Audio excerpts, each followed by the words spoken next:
The weight of 12 years settles differently on silk sheets than it does on skin. I learned this the way I learned everything in Giovanni Martelli's world, through careful observation and practiced silence. The bedroom ceiling of our Tuscan villa held more of my attention than my husband ever had, its frescoed angels witnessing the slow calcification of what had once been called love. At 34, I had perfected the art of existing beautifully without actually living. The woman in the mirror each morning was a masterpiece of controlled presentation.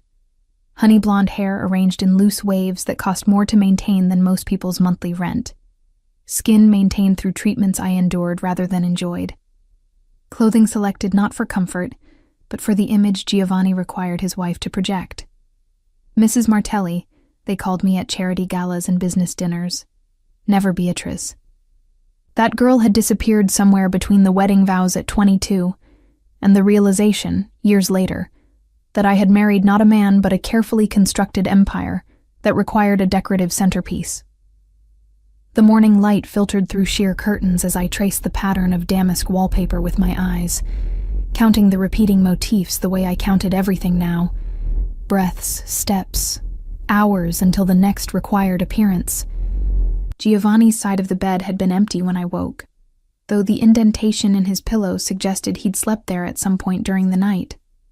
Or perhaps he simply wanted me to think he had. 12 years of marriage to a man who controlled information like currency had taught me to trust nothing, not even the evidence of empty spaces. I rose with the practiced grace of someone who had learned that every movement might be observed, evaluated, judged. The marble floor was cold beneath my bare feet as I moved through our bedroom suite, a space larger than the entire apartment I'd shared with 3 roommates when Giovanni first noticed me. Noticed. Such a passive word for what had actually happened. He had selected me, pursued me, claimed me with the same focused intensity he brought to acquiring waterfront properties and eliminating business competitors. The bathroom mirror reflected a woman I sometimes struggled to recognize. Not because age had ravaged me. Giovanni's resources ensured I would remain preserved like a Renaissance painting, untouched by time's casual cruelty.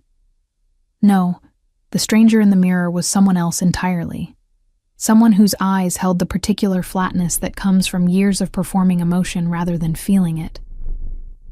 I applied moisturizer with methodical strokes, each gesture a meditation in numbness.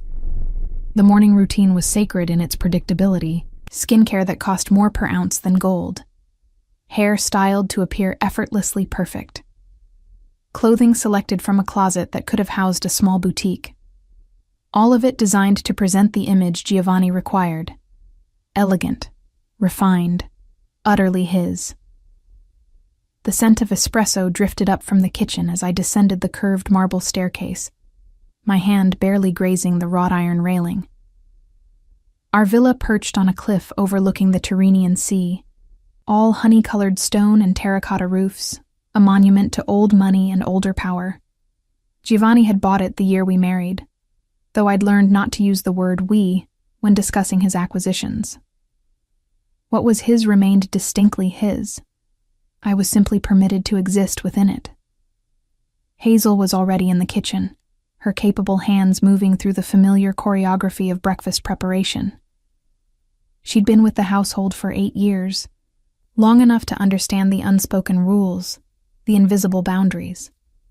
At 47, she maintained the kind of professional discretion that Giovanni valued above almost any other quality. She knew when to see things and when to develop convenient blindness. "Good morning, Mrs. Martelli," she said, not quite meeting my eyes as she set a place at the breakfast table. The formal dining room remained unused these days. Giovanni preferred taking his meals in his study when home, and I'd grown accustomed to the smaller intimacy of the kitchen table, even if intimacy was an illusion. "Good morning." My voice carried the practiced warmth expected of an employer who treated staff well. Giovanni insisted on this performance too, benevolent aristocracy, gracious in our privilege. Never mind that I had no actual power in this household, no authority to make decisions beyond selecting which designer dress to wear, to which obligation. "Mr. Martelli left early this morning. He said he won't be back until late evening." Hazel's tone remained carefully neutral, but I caught the slight hesitation, the way her gaze flickered toward the coffee cup she was filling. She knew something. The staff always knew things before I did. I accepted the espresso with a nod, wrapping my hands around the porcelain cup as if its warmth could reach the cold place that had taken root in my chest. Through the kitchen windows, the Mediterranean stretched endlessly blue, dotted with white sails and distant islands. Freedom existed out there, just beyond reach, mocking me with its proximity. "Did he mention where?" I asked, knowing the futility even as the words left my mouth. Giovanni shared his whereabouts on his own terms, if at all. His business, the legitimate facade of real estate development masking the machinery of influence, coercion, and calculated violence that actually sustained his empire, operated in shadows he had no intention of illuminating for me. He didn't say. Hazel set down a plate of fruit and pastries, arranging them with more care than necessary. But he seemed distracted. Distracted. The word hung in the air between us, weighted with implication. I'd noticed it too over the past few months. The way Giovanni's attention had shifted, how conversations died when I entered rooms, the increase in late meetings and sudden trips.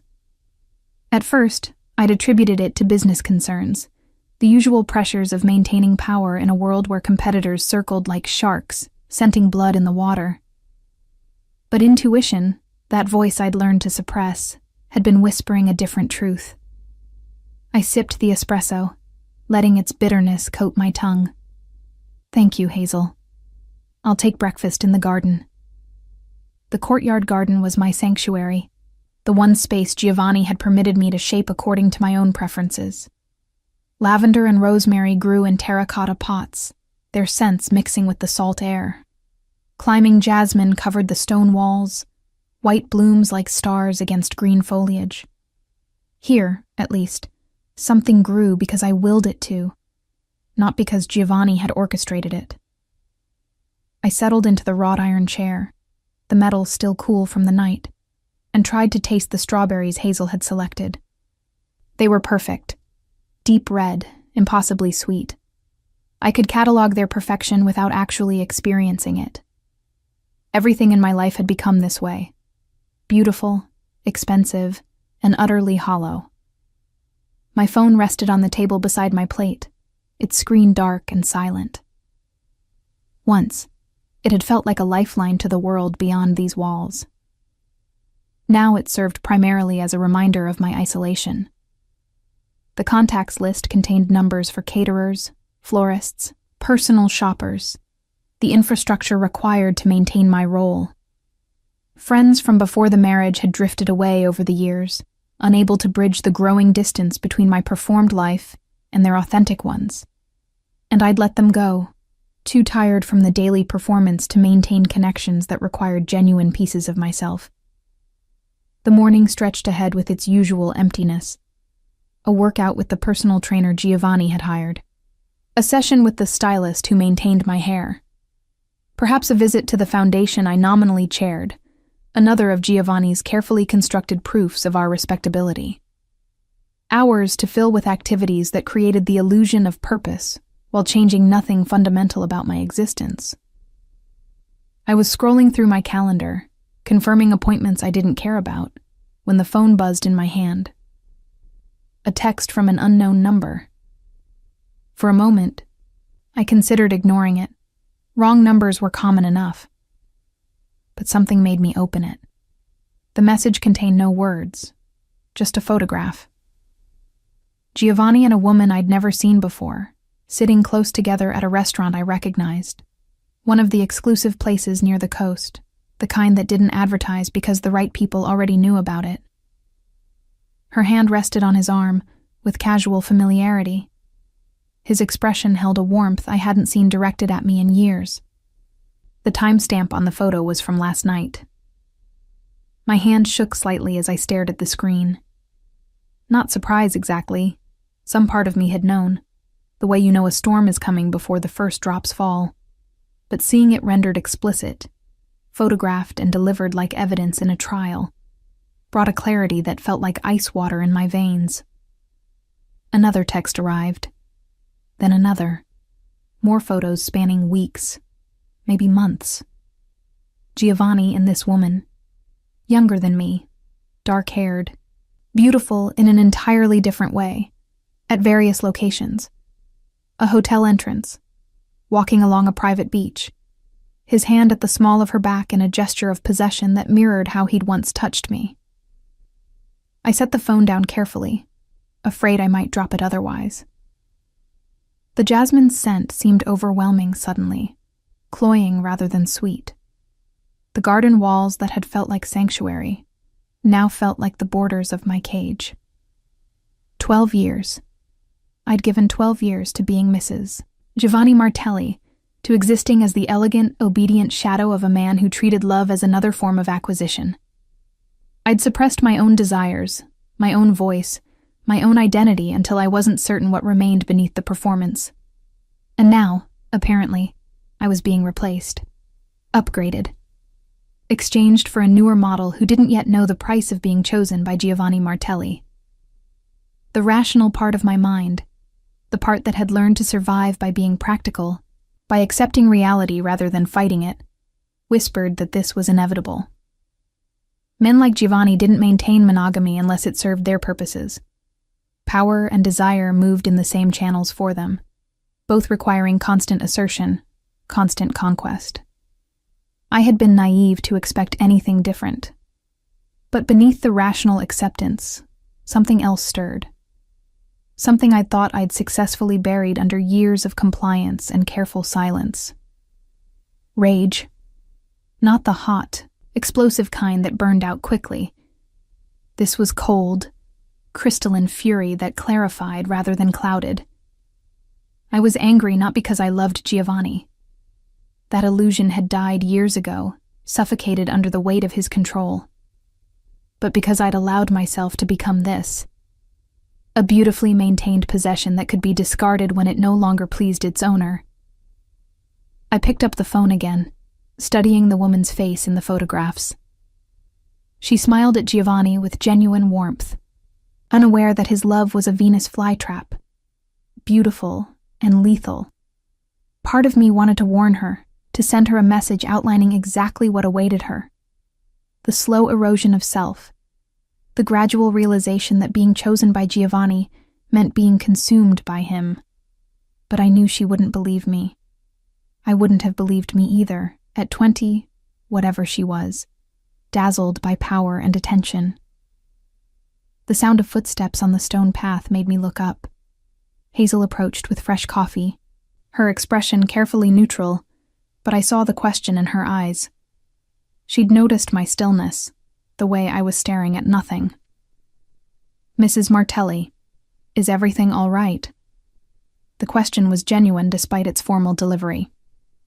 Hazel had witnessed my gradual disappearance over the years, the way I'd shrunk into the role Giovanni required.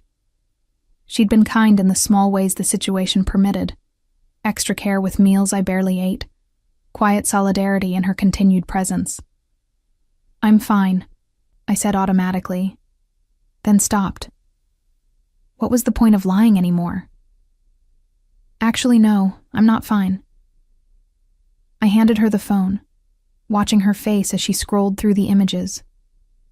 Her expression remained controlled, but I saw the tightening around her eyes, the way her lips pressed together. She'd known. Of course she'd known. Staff always knew. "How long?" I asked. "Mrs. Martelli, Please, just tell me the truth. How long has this been going on?" She hesitated, loyalty to Giovanni warring with something else, perhaps sympathy, perhaps simple human decency. 6 months, maybe 7. I wasn't certain at first. He's been very discreet. 6 months, half a year of performing the role of beloved wife while being replaced in private. The humiliation should have crushed me, but instead it felt liberating. The pretense was over. Whatever came next, at least it would be real. "Thank you," I said, taking back the phone. for telling me the truth. Hazel's hand touched my shoulder briefly, a gesture of comfort that violated every professional boundary Giovanni had established. What will you do? That was the question, wasn't it? What does a woman do when she realizes she's been living in a beautiful cage for 12 years, that the man she married never saw her as a person but as a possession, that she's about to be discarded for a shinier version of the same trap? I don't know, I admitted, but I need to speak with him, tonight, when he comes home. If he came home. Given the photographs, there was every possibility he'd spend the night elsewhere, with her, no longer bothering with the pretense that our marriage meant anything beyond legal convenience and social appearance. The day passed in strange detachment. I moved through my scheduled appointments like an automaton, smiling at the trainer, nodding at the stylist, signing checks at the foundation office. But beneath the performance, my mind raced through scenarios, possibilities, implications. Divorce seemed the obvious answer, except nothing was obvious when it came to Giovanni. Men like him didn't simply let their wives walk away. I knew too much about the machinery of his empire, had witnessed too many private conversations and business dealings. Even without intending to, I'd absorbed information that could damage him if it reached the wrong ears. He would see my departure as a threat to be managed, a problem to be solved. But staying was no longer an option. The photographs had shattered whatever thin hope I'd maintained that our marriage might eventually transform into something mutual, something resembling partnership. I couldn't continue performing for an audience that had already moved on to the next show. By evening, I'd made my decision. I would confront Giovanni, demand the truth, and insist on separation. The details could be negotiated. I wasn't naive enough to think I'd simply walk away with nothing. But I needed to establish that I was no longer his to control, that whatever came next would involve my consent, my choices. I dressed for the confrontation the way one might dress for battle, selecting a simple black dress that required no explanation. Minimal jewelry, hair pulled back from my face. When I looked in the mirror, I saw not the decorative wife Giovanni had curated, but someone harder, clearer, someone who had nothing left to lose. He arrived home just after 10, the sound of his car in the drive sending adrenaline flooding through my system. I waited in his study, surrounded by leather-bound books he'd never read, an artwork acquired for its value rather than its beauty. This was his domain, the heart of his power. Fitting that it would also be the place I reclaimed mine. Giovanni entered, still in his business suit, moving with the confident ease of someone accustomed to owning every space he occupied. He stopped short when he saw me sitting in his chair, my phone on the desk between us, screen illuminated with one of the photographs. Beatrice. My name in his mouth sounded like a reprimand. What are you doing in here? Looking at your future, I said, my voice steady despite the hammering of my heart. Or is she your present? I'm having trouble keeping track of the timeline. His expression shuddered immediately, the warmth draining from his features. This was the Giovanni most people knew. Cold, calculating, dangerous. I'd seen glimpses of it directed at others over the years. Now it focused entirely on me. You're hysterical, he said dismissively, moving to take the phone. Someone is clearly trying to cause trouble. You know how many people would love to drive a wedge between us. I pulled the phone back, standing so we faced each other across the desk. I'm not hysterical. I'm finally seeing clearly. 6 months, Giovanni. At least 6 months you've been with her. Don't insult me by denying it. Something flickered in his eyes. Surprise, perhaps, that I knew specific details. He'd underestimated me, assumed that years of compliance meant permanent blindness. What do you want, Beatrice? Money? You already have access to everything you need. I want a divorce. The words hung between us, simple and devastating. Giovanni's jaw tightened, his hands curling into fists at his sides. When he spoke, his voice was very low, very controlled, the tone that usually preceded violence, though he'd never raised a hand to me. He didn't need to. He had other ways of making people suffer. That's not going to happen. Why not? You clearly want someone else. Let me go. Give me enough to start over somewhere new. We can both move on. He laughed, a sound without humor. You really don't understand, do you? You're my wife. Mine. What I do outside this marriage doesn't change that. You'll continue in your role, continue appearing at my side, continue being Mrs. Martelli. That's what you signed up for when you married me. I signed up for a partnership, for love, not to be a decorative object you keep on display while pursuing whatever you want on the side. Then you were naive. He circled the desk, moving closer. Love is a fantasy for children and fools. What we have is more valuable. Stability, security, position. You have a life most women dream of. You're throwing a tantrum because I have needs you can't meet. The cruelty was breathtaking in its casual delivery. After 12 years, he could still surprise me with his capacity to reduce me to nothing, to make my feelings sound like childish delusions rather than legitimate responses to betrayal. I want out, I repeated, refusing to back down despite every instinct screaming at me to retreat, to smooth this over, to return to the safety of silence. I want a divorce, and I want enough resources to build a life separate from you. Giovanni's hand shot out, gripping my wrist hard enough to bruise. You want? You want? His voice rose for the first time, control slipping. You have no idea what you're asking for. No idea what would happen if you tried to leave me. Who would you be without me? A nobody from nowhere with no money, no connections, no protection. You'd be destroyed within a month. I met his eyes, refusing to flinch. Then I'll be destroyed. At least I'll be free. He released my wrist with a sound of disgust, turning away. This conversation is over. You're being emotional and irrational. We'll discuss this when you've calmed down. No. The word came out stronger than I expected. We're discussing this now. I'm not calming down. I'm not going back to pretending. You want to be with her? Fine. But you don't get to keep me as backup. You don't get to have everything while I have nothing. Giovanni's phone rang, the specific tone he'd assigned to urgent business calls. He glanced at the screen, then back at me. We're not done here. Yes, we are.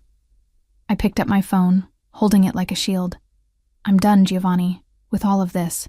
With you. He answered the call, his attention shifting immediately to whatever crisis required his management. As he turned away, already deep in conversation with whoever was on the other end, I realized with stunning clarity that this was exactly how our marriage had always been. Me desperately trying to make him see me. Him turning away to more important matters. I'd spent 12 years competing with his empire for scraps of his attention, and I'd always lost. I left his study, my legs shaking but my resolve hardening with each step. In our bedroom, I pulled out my suitcase and began packing, my movements automatic. Clothes, toiletries, the few pieces of jewelry that had belonged to my mother. Not much in the end. 12 years reduced to a single bag. My phone rang 17 times over the next few hours.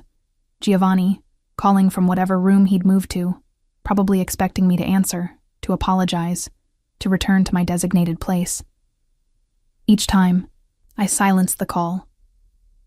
Each time, I felt a little more certain that I was doing the right thing. By 3 a.m, the house was silent. I heard Giovanni leave, the rumble of his car in the drive, the sound receding into the distance. Business, probably. Or perhaps he was going to her. To the woman who didn't yet know that being chosen by Giovanni Martelli meant being owned by him. I stood at the bedroom window, looking out at the sea. The moon painted a silver path across the water, leading away from the villa, away from the prison I'd decorated so beautifully. Somewhere out there was a version of Beatrice who still existed, who hadn't been entirely erased by 12 years of being Mrs. Martelli. I picked up my suitcase and walked downstairs, my footsteps echoing in the empty halls. I left the lights on, the doors unlocked. Let Giovanni come home to this. Evidence that I'd been here, that I'd left deliberately, that this was a choice rather than a tragedy. The night air tasted like salt and freedom as I walked down the drive toward the road, toward the unknown. I didn't know where I was going, didn't have a plan beyond getting away from this place. But for the first time in 12 years, I was moving forward because I wanted to, not because I was told to. Behind me, the villa stood against the sky, beautiful and cold. Giovanni's monument to power and control, as empty now as it had always been. I didn't look back. The road from the villa descended in switchbacks toward the coastal town, each turn offering glimpses of the sea, catching moonlight like scattered diamonds. My suitcase wheels rattled against the uneven pavement, a sound that seemed impossibly loud in the pre-dawn quiet. I'd walked perhaps 2 kilometers when the first threads of doubt began weaving through my certainty. Where exactly was I going? The question had seemed irrelevant when I was focused on simply leaving, on putting distance between myself and the cage I'd finally recognized. But now, with the adrenaline ebbing and reality asserting itself, the logistics of escape became unavoidable. I had my phone, my mother's jewelry, clothes selected more for their quality than practicality. I had no car. Giovanni controlled all vehicles and their keys. I had credit cards that he could freeze with a single phone call. I had the name Mrs. Martelli, which would be recognized everywhere in this region, making anonymity impossible. I'd been so focused on breaking free that I hadn't considered what came after the breaking. The town square was empty when I reached it, shops shuttered, cafes dark. A stray cat regarded me from atop a fountain, green eyes reflecting my phone's light as I scrolled through contacts, looking for anyone who might help. But Giovanni's influence had been thorough. Friends from before the marriage had drifted away or been deliberately separated from me. The women I'd met through charity functions were acquaintances at best, bound to me only through the social currency Giovanni's name provided. Remove that, and what remained? I sat on the fountain's edge, the stone cold through my thin dress, and forced myself to think strategically. The train station opened at 5. I could buy a ticket to Rome using one of the credit cards before Giovanni thought to cancel them. From Rome, I could access my personal bank account, modest, but mine, containing the small inheritances from my parents that Giovanni had never managed to absorb into his empire. It wouldn't be much, but it would be enough to disappear for a while, to figure out the next step. The plan felt fragile, held together by hope and timing, but it was something. Movement, progress. I was checking the train schedule on my phone when I noticed the messages. Not from Giovanni. Those had stopped after the 17th call. These were from Hazel, sent over the past hour. Mrs. Martelli, please let me know you're safe. He came back. He's very angry. He has people looking for you. Be careful. My hand trembled slightly as I typed a response. I'm fine. Thank you for everything, Hazel. I'm sorry to leave you to deal with the aftermath. Her reply came within seconds. Don't apologize. You did what you needed to do. But Beatrice, and here she used my name, not my title, be very careful. He's making calls, activating his network. You know what he's capable of when he feels he's lost control. I did know. I'd seen what happened to business partners who betrayed him, to competitors who challenged him, to anyone who threatened his carefully constructed empire. Giovanni didn't tolerate defiance. He eliminated it, one way or another. The fact that I'd been his wife for 12 years wouldn't protect me from that fundamental aspect of his nature. If anything, it made the betrayal worse in his eyes. I'd belonged to him, and I'd chosen to stop belonging. Another message from Hazel. He's saying you're mentally unstable, that you need help. He's already called Dr. Ricci. Dr. Ricci, the private physician Giovanni kept on retainer, the one who wrote prescriptions and medical reports according to whatever Giovanni required. Of course, that would be his strategy. Paint me as hysterical, mentally unwell, incapable of rational decision-making. It discredited anything I might say about him while providing justification for forcing me back under his control. A concerned husband trying to help his troubled wife. The narrative practically wrote itself. I stood, grabbing my suitcase, suddenly aware of how exposed I was. The town square, with its open spaces and streetlights, felt like a stage. Giovanni had security cameras throughout the region, connections to local police, eyes everywhere. Staying here was foolish. I needed to move, to reach the train station early, to be on the first train out before his network fully mobilized. The walk to the station took 40 minutes, my feet protesting in shoes designed for aesthetic rather than function. By the time I reached the platform, the sky was just beginning to lighten, dawn painting the horizon in shades of rose and gold. Beautiful, like everything in this region. Beauty that masked corruption, that made people forget to ask hard questions about where money came from and what it had bought. The ticket booth wouldn't open for another 30 minutes. I found a bench in a shadowed corner, trying to make myself small, invisible. Early morning travelers began arriving. A handful of commuters, a young couple with backpacks, an elderly woman with a shopping bag. Normal people living normal lives, unaware that the woman hunched on the bench nearby was fleeing from a man whose power could reshape their reality if he chose to notice them. My phone buzzed. Not Hazel this time. A number I didn't recognize. I almost didn't answer, but curiosity, or perhaps the hope that someone might offer help, made me accept the call. Beatrice. The voice was male, professional, unfamiliar. My name is Eric Silva. I work for your husband. He's asked me to locate you and facilitate your safe return home. Everything in his tone suggested concern, efficiency, helpfulness, but I'd learned to hear the machinery behind pleasant words. I'm not coming back. I understand you're upset. Mr. Martelli explained that you've been under tremendous stress lately. He's very worried about you, as are we all. If you'll just tell me where you are, I can have a car there within minutes to bring you home. Dr. Ricci is standing by to provide whatever support you need. The script was so obvious it would have been laughable if it weren't terrifying. Support, in this context, probably meant sedation and confinement until I could be convinced or coerced back into compliance. Tell Giovanni I'm filing for divorce. He can have his lawyer contact mine once I've retained one. Mrs. Martelli, I don't think you understand the complexity of your situation. Your husband controls considerable resources, access to your accounts, your property, even your health care. Acting impulsively right now could have serious consequences for you. Let us help you. Come home, rest, think about this more carefully. I've been thinking about it for 12 years. I'm done thinking. I ended the call and immediately turned off my phone, removing the SIM card the way I'd once seen in a movie. Probably too late. They'd already triangulated my position if they were competent, but at least they couldn't track me in real time from this point forward. The ticket booth opened. I approached with what I hoped was casual confidence, requesting a ticket to Rome on the next train.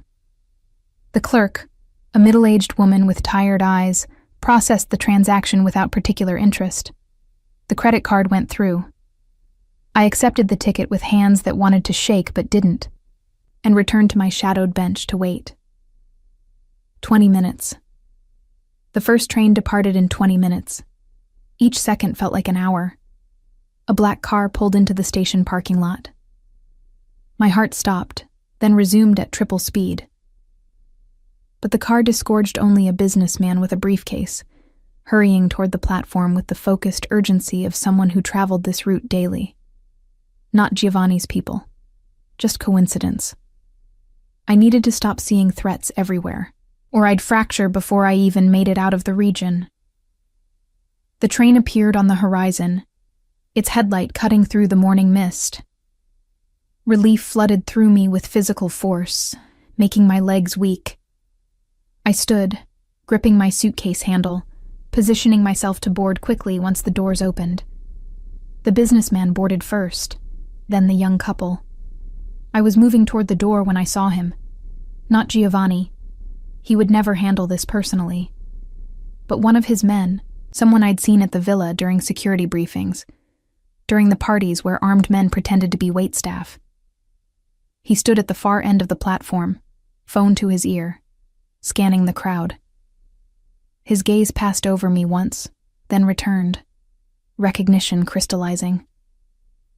I stepped onto the train without looking back, moving quickly through the first car toward the second. The doors closed behind me with a pneumatic hiss that sounded like salvation. Through the window, I saw the man running toward the train, but too late. The train was already moving, gathering speed, carrying me away. I found a seat near the back of the second car, positioning myself so I could see anyone approaching from the front. My reflection in the dark window showed a woman I barely recognized, hair disheveled, dress creased, eyes too wide. Mrs. Martelli had never looked this way. Mrs. Martelli had been maintained, controlled, perfect. The woman in the window looked wild, hunted, alive. The countryside blurred past as the train accelerated. Vineyards and olive groves, ancient stone walls and terracotta roofs. The landscape of my prison, receding with each kilometer. I wanted to feel triumph, victory in having escaped the immediate threat. Instead, I felt the first stirrings of a deeper understanding. This wasn't the end of the pursuit. This was barely the beginning. Giovanni wouldn't stop because I'd made it onto a train. He had resources throughout Italy, throughout Europe. He had connections, people who owed him favors, professionals who could find anyone anywhere. My brief head start would evaporate quickly once he fully focused on the problem of my defiance. The train car was nearly empty. I watched the other passengers, a student with headphones, an elderly man reading a newspaper, a mother managing 2 young children, and wondered if any of them could be watching me. Paranoia, probably. But Giovanni had taught me that paranoia was often just pattern recognition, seeing threats that existed but hadn't yet revealed themselves. I needed a plan beyond simply running, needed allies, resources, protection. But who could protect someone from a man like Giovanni Martelli? The police? He owned enough of them to make that avenue useless. The courts? His lawyers were legendary for their ability to manipulate legal systems. Private security? Unless I could match his resources, which I couldn't, any protection I hired would be outmatched. The realization settled over me like cold water. There was no safe place. Not really. Not while Giovanni was alive and determined to maintain control over what he considered his. My phone, still powered off, sat in my purse like a grenade. I didn't dare turn it on, but I needed to eventually. Needed to access funds, make arrangements, coordinate the next steps. Each use would be a risk, a beacon announcing my location to anyone monitoring. The train stopped at a small station. More passengers boarded, including a woman in her 50s with silver-threaded dark hair and an expression of professional competence. She took the seat across from me, arranging her bag with economical movements, then pulled out a tablet and began working. Something about her felt different from the other passengers, a quality of alertness, of awareness that extended beyond her immediate task. I told myself I was being paranoid again, but when her gaze flickered toward me, lingering just a moment too long before returning to her screen, my stomach tightened. The train continued. Rome was still 2 hours away. 2 hours of increasing vulnerability, my window of advantage closing with each kilometer. I stood, intending to move to a different car, to put distance between myself and the woman whose attention felt wrong. But as I reached for my suitcase, she spoke. "Mrs. Martelli, please sit down." Her voice was calm, professional, carrying the authority of someone accustomed to being obeyed. Not aggressive, but utterly confident. I froze, hand on the suitcase handle, calculating the distance to the door, the possibility of escape. "I'm not here to hurt you," she continued, still not looking up from her tablet. "In fact, I'm here to offer help. But we need to talk quickly. Your husband's people will be waiting at Roma Termini. You won't make it through the station." I remained standing, every muscle tense. "Who are you?" "My name is Carmen Smith. I'm a private investigator specializing in cases like yours. I've been tracking your husband's activities for quite some time." She finally looked up, meeting my eyes with an expression that mixed sympathy and professional assessment. "You're not the first woman he's done this to, Mrs. Martelli. But if you're smart and willing to trust me for the next few hours, you might be the first one who actually escapes." The claim was outrageous, but something in her demeanor, the lack of threat, the detailed knowledge she'd already demonstrated simply by being here, made me hesitate. "What do you mean, not the first woman?" "Sit down," she said again, gesturing to the seat. "And I'll explain. But please, sit. Standing draws attention, and there are at least 2 other people on this train who are definitely working for your husband. They haven't identified you yet, but they will if you keep making yourself obvious." Against every instinct screaming at me to run, I sat. Carmen's attention returned to her tablet, but she spoke quietly. Her words meant only for me. "Before you, there was Alessandra. Before her, Francesca. Before her, going back 15 years, at least 4 other women. They all married Giovanni Martelli thinking they'd found love or security or whatever narrative he fed them. And they all disappeared quietly when they became inconvenient. Divorce, but the kind where the woman receives a settlement in exchange for complete silence and compliance. Non-disclosure agreements, legal restrictions on ever speaking about the marriage or its dissolution. They're bought out of his life and essentially erased." My throat felt tight. "How do you know this?" "Because Alessandra hired me 3 years ago when she started suspecting she was being replaced. She wanted evidence for divorce proceedings. By the time I'd gathered what she needed, she'd already been convinced to take the settlement and disappear. But I kept investigating, because something about the pattern bothered me. And then I found Francesca, and Maria, and Lucia, all following the same trajectory, chosen young, controlled completely, discarded when they developed too much autonomy, or he found someone he liked better. The train swayed around a curve, making me grip the armrest. "Why are you telling me this?" "Because you left before taking the settlement. You ran, which none of the others did. That changes the game. Giovanni can't simply erase you now. You're a loose end, and he doesn't tolerate those. You know too much about his business, his connections, his methods. The fact that you're his wife gives you legal standing he'd prefer you didn't have. And your very public departure last night. Yes, I know about that. Means you can't simply vanish quietly. Too many people know you left. Too many witnesses. So I'm in more danger now because I ran? You're in different danger. More immediate, but also more opportunity. If you're willing to fight instead of hiding, there are people who would very much like to talk with you about what you've witnessed during your marriage. People who've been trying to build cases against Giovanni Martelli for years, but who lack the inside testimony that could actually make charges stick." She meant law enforcement. Prosecutors. The ones Giovanni had spent years bribing and intimidating and staying 10 steps ahead of. She was suggesting I become an informant, a witness, a threat to everything Giovanni had built. "He'll kill me," I said flatly. "If I testify against him, he'll have me killed." "Probably he'll try," Carmen agreed with disturbing casualness.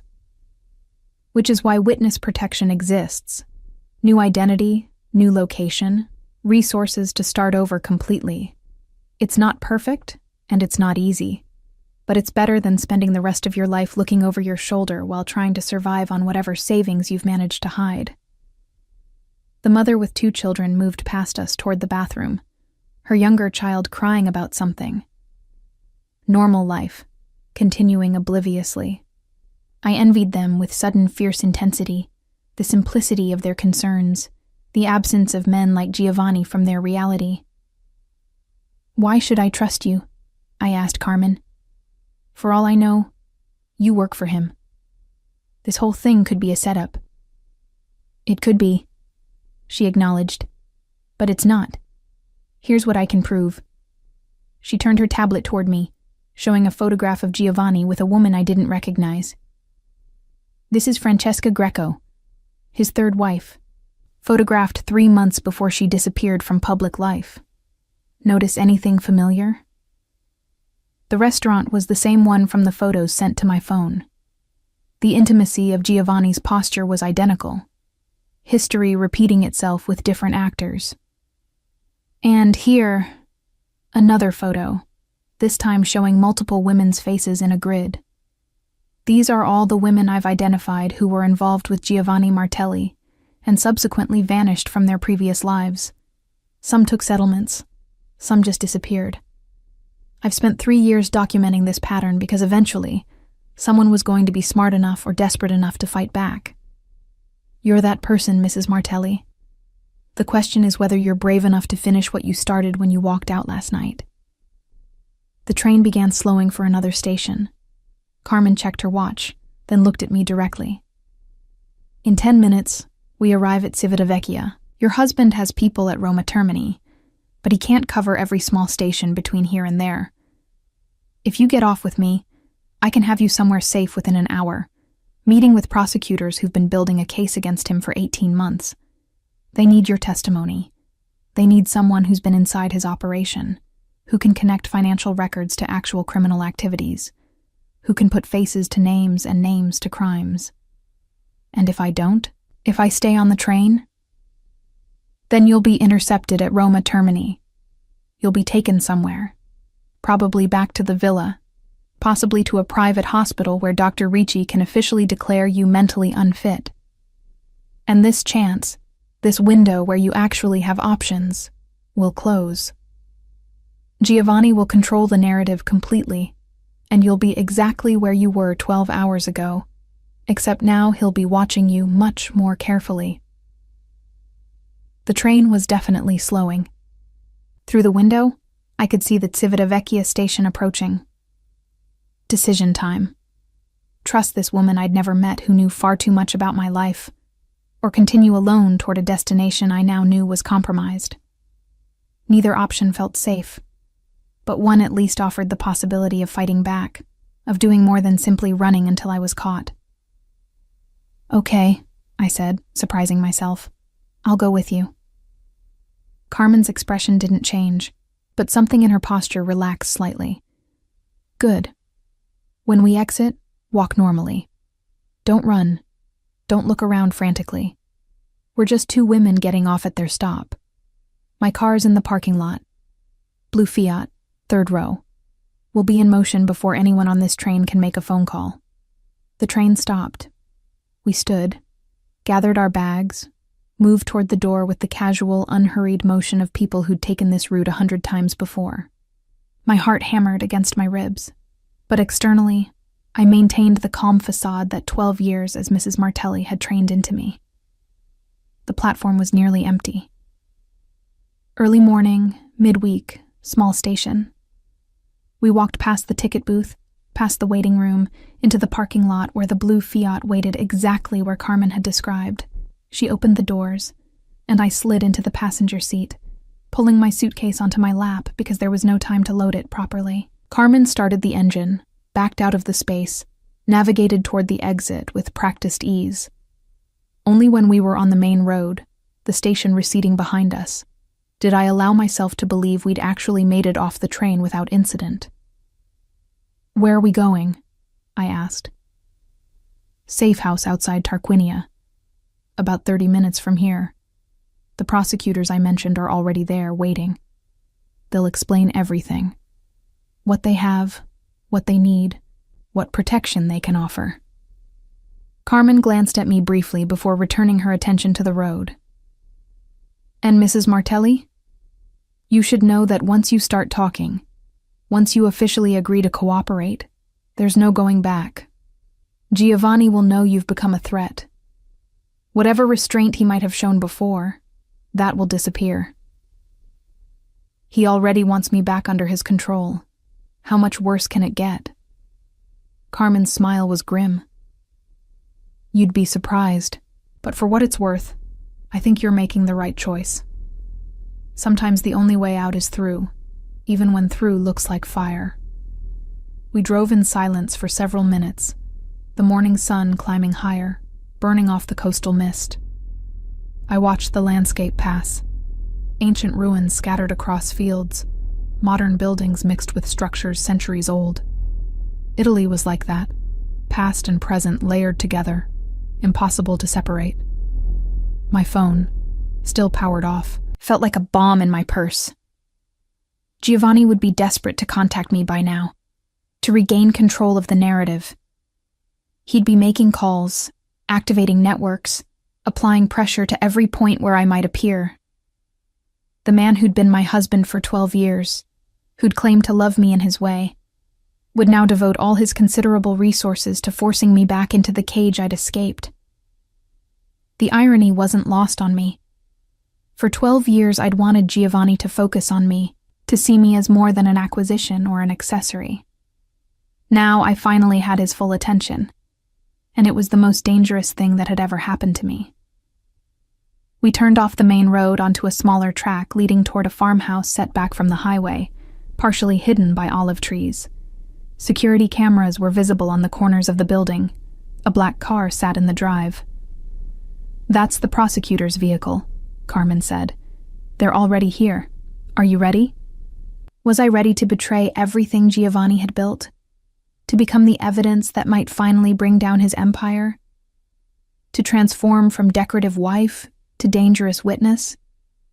I thought about the photographs on my phone, about the 17 calls I'd silenced, about the woman in the restaurant who would eventually discover what I'd learned.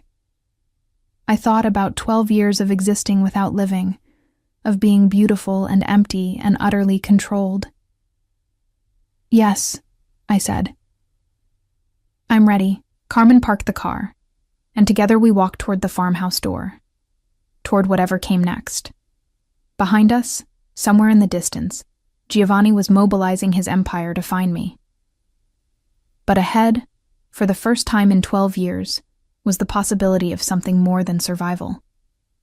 Ahead was the chance to fight back. The door opened before we reached it. A man in his 40s, wearing a suit slightly rumpled from travel, extended his hand. Mrs. Martelli, he said, thank you for coming. I'm Prosecutor Antonio Greco. If you're willing to talk with us, I believe we can finally bring your husband to justice. I shook his hand, feeling the irrevocable shift from victim to threat, from possession to person. Where do we start? I asked. He smiled. At the beginning. Tell us everything. The farmhouse interior smelled of coffee and old stone, comfortable in a way the villa had never been despite its luxury.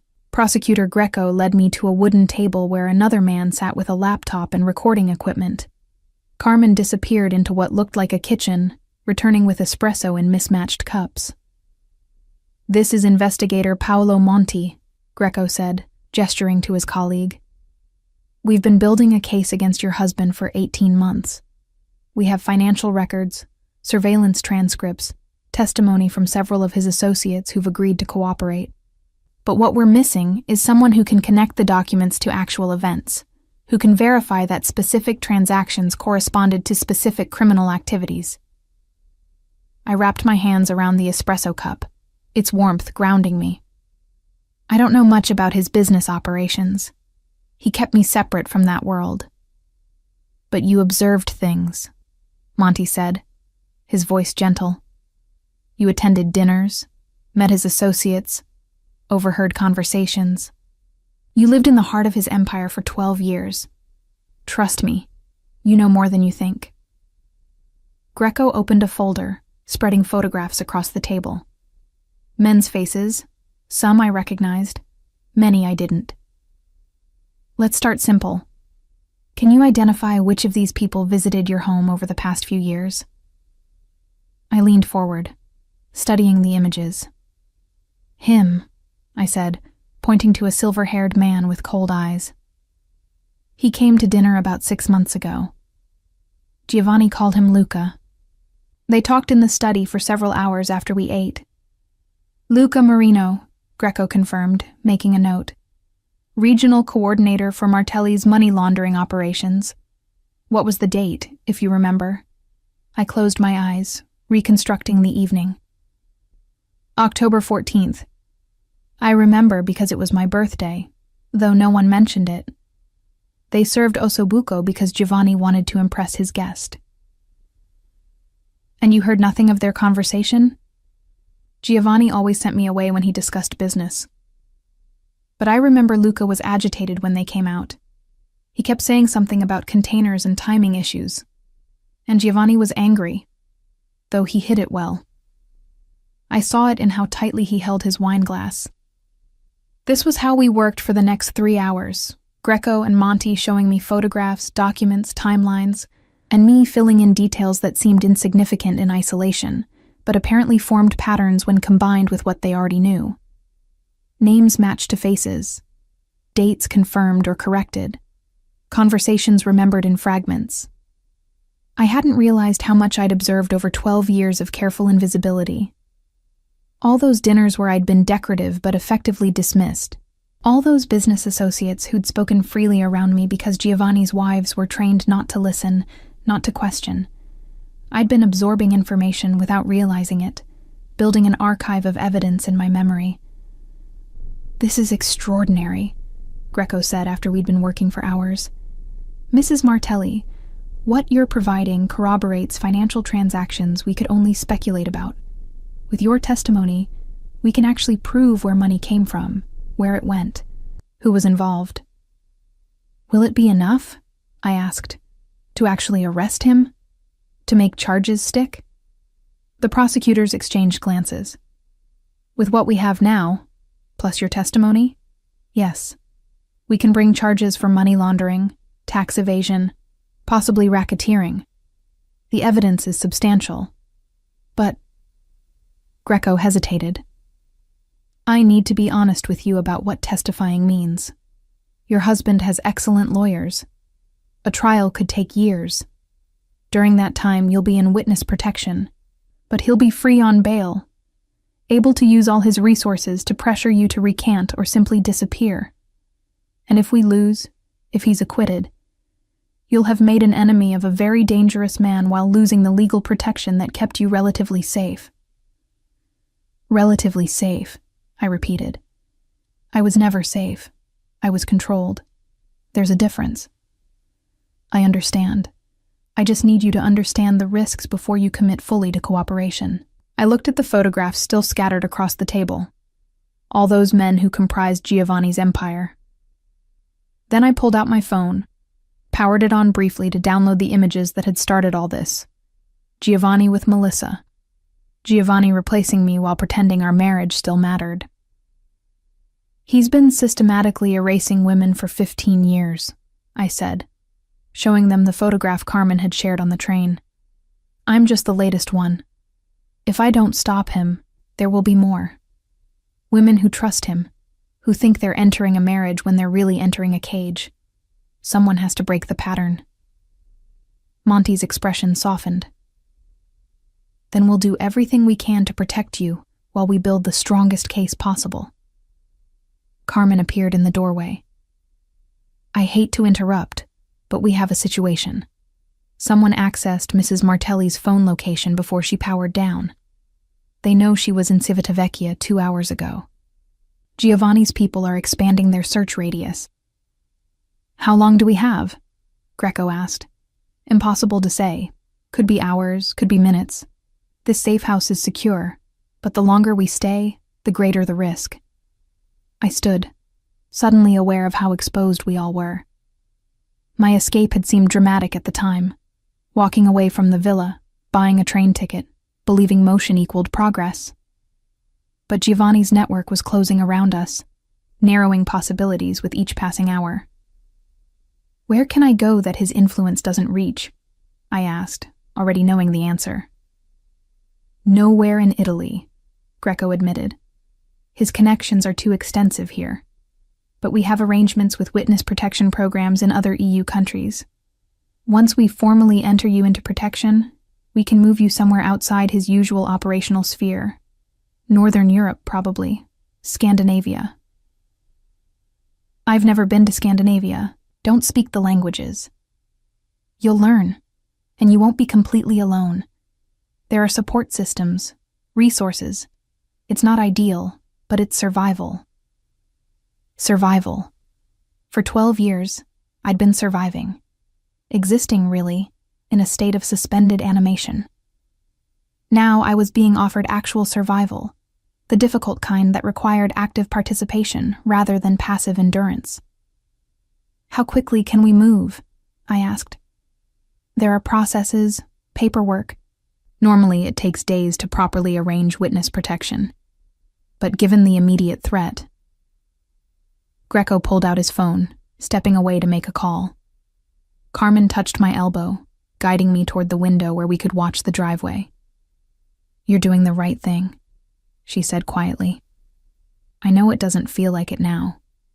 It probably won't feel like it for months. But every woman Giovanni victimizes from this point forward, you'll have helped. That matters." Through the window, the olive groves swayed in afternoon wind. Somewhere beyond this isolated farmhouse, Giovanni was orchestrating my recapture. He would be methodical, strategic, applying pressure to every weak point in whatever new life I tried to build. The man who'd once showered me with flowers and expensive gifts was now deploying those same obsessive attention to detail toward destroying me. My phone buzzed. I'd forgotten to turn it back off after showing the prosecutors the photos. A message from Hazel. "He knows you talk to prosecutors. He's making arrangements.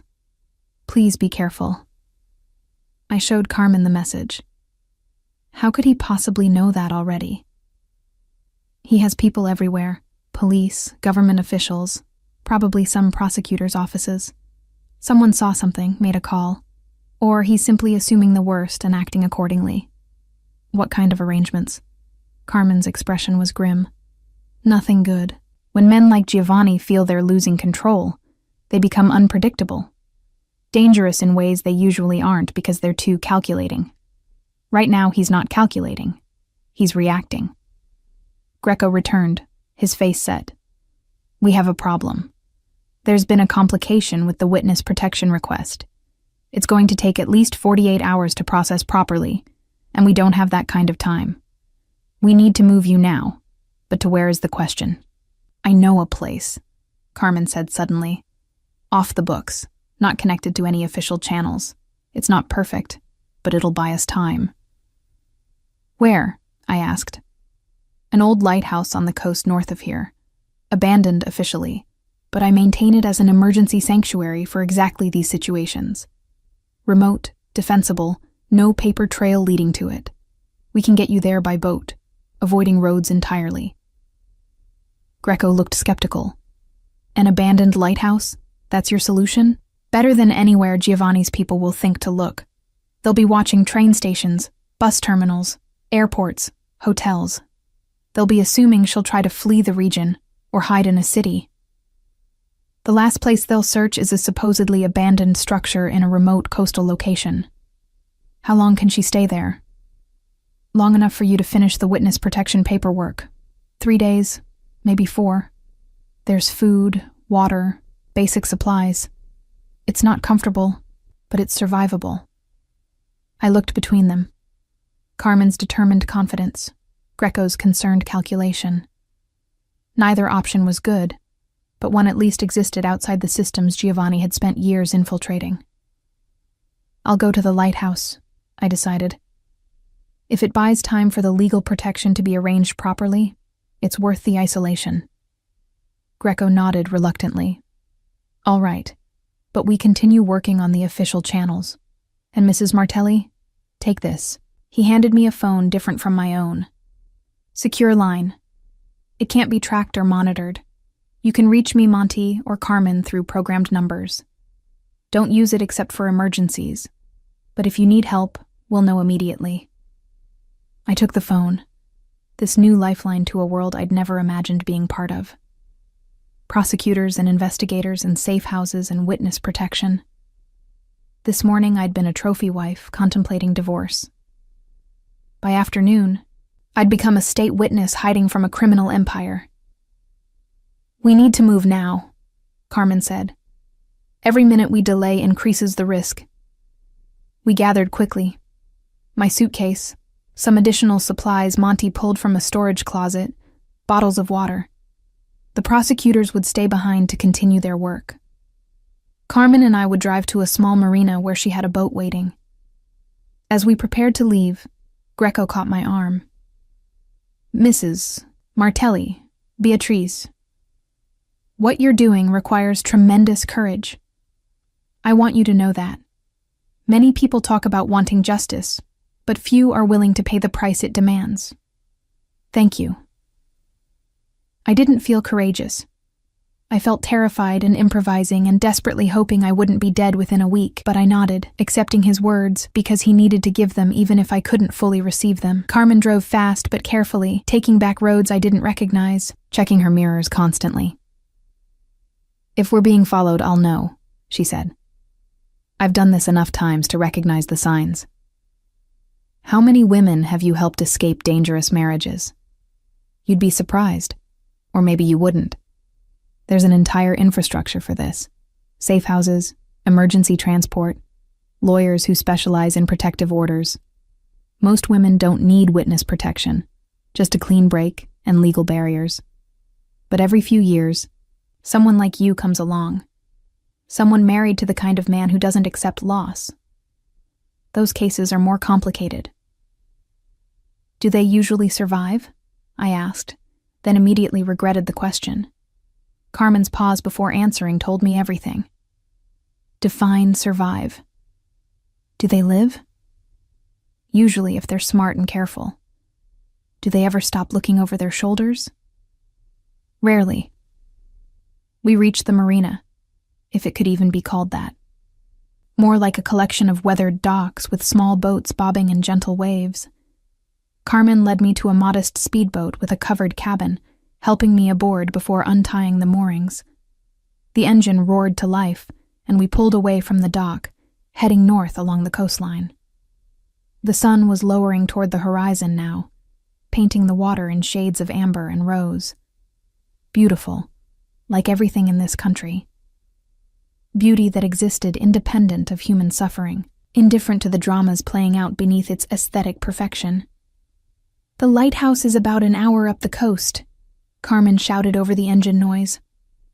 "No one's lived there for 20 years, officially condemned due to structural issues, but actually perfectly sound. I've reinforced it over the years for exactly this purpose." An hour of open water, exposed and visible to anyone watching the coast. I tried not to think about Giovanni's resources, about how many people might be searching right now. Tried to focus instead on the immediate sensation. Wind against my face, salt spray, the rhythmic slap of waves against the hull. The lighthouse appeared as the sun touched the horizon, a solitary white tower rising from rocky coastline. Just as Carmen had described. Abandoned looking, paint peeling, surrounded by warning signs about structural danger. But as we approached a small cove below it, I could see that someone had maintained a path up to the structure, steps cut into the rock face. Carmen cut the engine, letting us drift into the cove before dropping anchor. "From here we climb.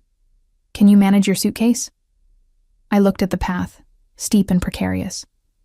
"I'll manage."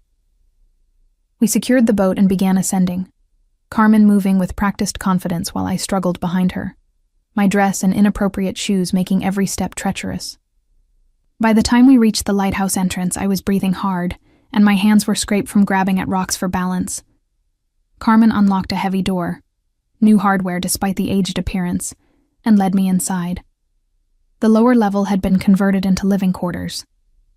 Simple but functional. A bed, a table, storage crates containing supplies, a chemical toilet in one corner. A battery-powered lantern provided light. Windows offered views of the sea in multiple directions. "It's not the villa," Carmen said dryly, reading my expression. It's perfect, I replied, and meant it. Here, at least, I would see Giovanni's people coming. Here, I controlled the space rather than being controlled by it. Carmen showed me the supplies: non-perishable food, water, basic first aid, the secure phone Greco had given me. I'll check on you tomorrow evening. If you need anything before then, use the phone. But try to stay off it. Every transmission is a potential vulnerability.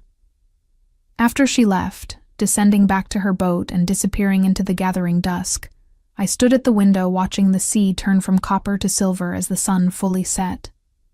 Alone for the first time since leaving the villa, I allowed myself to fully feel the enormity of what I'd done. I'd destroyed my marriage, betrayed my husband. If a man like Giovanni could truly be betrayed by someone he'd never honestly partnered with, agreed to testify against him in court, to help build the case that would hopefully end his criminal empire. And now I stood in an abandoned lighthouse, hiding from the man who'd once promised to love me forever, who'd meant instead that he would possess me forever. The night deepened. Stars emerged, brilliant in the absence of light pollution. I ate something from a can without tasting it, then lay on the narrow bed, listening to waves crash against rocks below. For 12 years, I'd existed in beautiful spaces: the villa, luxury hotels, expensive restaurants. I'd been surrounded by comfort and aesthetic perfection. And I'd been more alone than I was now, in this rough tower with peeling paint and basic provisions. The secure phone buzzed. A message from Hazel. You're still alive. That's something. He's absolutely insane right now. Broke 3 pieces of furniture. I've never seen him this angry. Please stay hidden. I typed back. I'm safe. Tell him nothing if he asks about me. I would never. You know that. I did know that. Hazel had been one of the few genuinely kind presences in my prison, someone who'd witnessed my gradual erasure and offered what small solidarities she could. Sleep eluded me despite exhaustion. Every sound, wind against the tower, waves, creaking stone, might be Giovanni's people discovering my location. Dawn came slowly, light spreading across the water like spilled mercury. I climbed the interior stairs to the lighthouse's lamp room, curious what view had guided ships for however many years this tower had operated. The glass was grimy but intact, offering a panoramic perspective of coastline stretching in both directions. Empty sea. No boats approaching. No one had found me yet. The day passed in strange suspension. I had books from Carmen's supplies, but couldn't focus enough to read. I had food, but no appetite. I had time, but nothing to fill it with except thoughts that circled endlessly through the same territory. Fear, regret, determination, doubt. By afternoon, I was climbing the walls of the lighthouse metaphorically and literally, pacing the circumference of the lamp room, watching the sea for any sign of approaching threat or promised rescue. The secure phone rang. Actually rang. Not just buzzed with a text. Greco's number. Are you safe? He asked without preamble. Yes. Still here. Still alone. Good. We've made progress on the protection arrangements. 48 hours more, maybe slightly less. Can you hold out? Do I have a choice? Always. You could still walk away from this. Try to negotiate with your husband directly. No, I said firmly. I couldn't. I've gone too far for that. He'd never trust me again. Never let me have any autonomy. Better to finish what I started. That's what I needed to hear. Because Beatrice, there's something you should know. Giovanni's offering a substantial reward for information on your location. €500,000 to anyone who helps him find you. That's going to make people very motivated to look. €500,000. More than most people would earn in a lifetime. The number made my isolation in the lighthouse suddenly feel desperately fragile. Does Carmen know? I'm calling her next. She'll take extra precautions. But you should be aware that the next 48 hours are critical. After that, you'll be officially protected, moved outside his reach. Until then, you're vulnerable. After he hung up, I stood at the window watching the sun descend again toward the horizon. One day down, 2 more to survive. I thought about Giovanni in the villa, surrounded by luxury and power, orchestrating the hunt for me with the same focused intensity he brought to everything. I thought about the woman in the photographs, Melissa, who would eventually discover what I'd learned. I thought about all the women before me, who'd simply accepted their settlements and disappeared quietly. And I thought about who I might become if I survived this. Not Mrs. Martelli anymore. Not the decorative trophy wife, but someone else entirely. Someone who'd chosen the hard path because it was the only path that didn't lead back to the cage. The second night fell. I secured the door, checked the windows, positioned myself where I could see both sea approaches.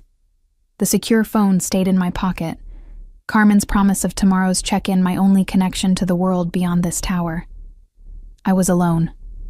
Truly alone. For the first time in my adult life, no one controlled my movements, my choices, my voice. It was terrifying. It was the beginning of freedom. The dawn of the second day brought fog, thick and gray, reducing visibility to mere meters. I stood in the lamp room watching it roll across the water like a living thing, obscuring the boundary between sea and sky. The isolation that had felt liberating yesterday now felt oppressive. In this white void, anything could approach unseen. I'd slept poorly again, waking at every sound, my mind constructing threats from innocent noises. The tower creaked as stone expanded with temperature changes. Wind whistled through gaps in the weathered structure. Each sound became a potential intruder in my imagination. Giovanni's men scaling the rocks, Carmen returning with bad news, the prosecutors changing their minds about protection. By mid-morning, the fog began to lift, revealing a sea that stretched empty in all directions. Relief flooded through me, followed immediately by a new anxiety. If I could see approaching vessels, they could see the lighthouse. My isolation was both shield and exposure. The secure phone buzzed. Carmen, weather delayed my departure. We'll reach you by evening instead of afternoon. Stay alert. Nothing to worry about. Just routine precaution. Nothing to worry about. Easy for her to say from wherever she was, connected to normal life, able to move freely. I was trapped in a tower waiting for either rescue or discovery, depending on who arrived first. I rationed the supplies carefully, unsure how long I might need them to last. Ate sparingly from cans that all tasted the same regardless of their labels. Drank water measured precisely. Tried to make my body smaller, less demanding, as though consuming less would make me less vulnerable. The afternoon stretched endlessly. I tried to occupy myself by cleaning the lamp room, using seawater and cloth scraps to remove decades of grime from the glass. The work was meditative, focusing my attention on immediate tasks rather than spiraling anxieties. Slowly, the view improved, offering clearer sight of the coastline. That's when I saw them. 2 boats, moving parallel to shore, methodically scanning. Too far to identify specific occupants, but the pattern of their search was unmistakable. They were looking for something. For someone. For me. I descended quickly to the living quarters, pulling back from the windows, trying to remember if I'd done anything to make the lighthouse look occupied. The door was secured. The windows showed only interior darkness. From the outside, it should appear exactly as abandoned as it was supposed to be. But Giovanni's people would be thorough. They might investigate every structure along this coastline, checking even seemingly impossible locations. The secure phone was in my hand before I consciously decided to use it. Carmen answered on the first ring. "There are boats," I said without greeting. 2 of them, searching the coastline, moving north to south. "How far from your location?" "Maybe 2 kilometers. I can see them clearly through the lamp room glass." "Get down from the lamp room. Stay low, away from windows. Don't use lights after dark.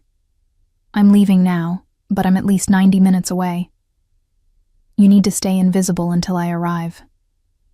What if they decide to investigate the lighthouse? Then you hide. There's a storage compartment built into the floor beneath the bed.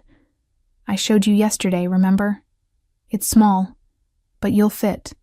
If they come ashore, you get in there and don't make a sound no matter what you hear. The storage compartment. I'd noticed it during Carmen's tour but hadn't fully registered its significance. Now it loomed in my mind as simultaneously salvation and tomb, a space barely large enough for a person to curl into, designed for exactly this scenario. Carmen, I'm scared. Good. Fear keeps you alert, but don't let it paralyze you. You've survived this long by being smart.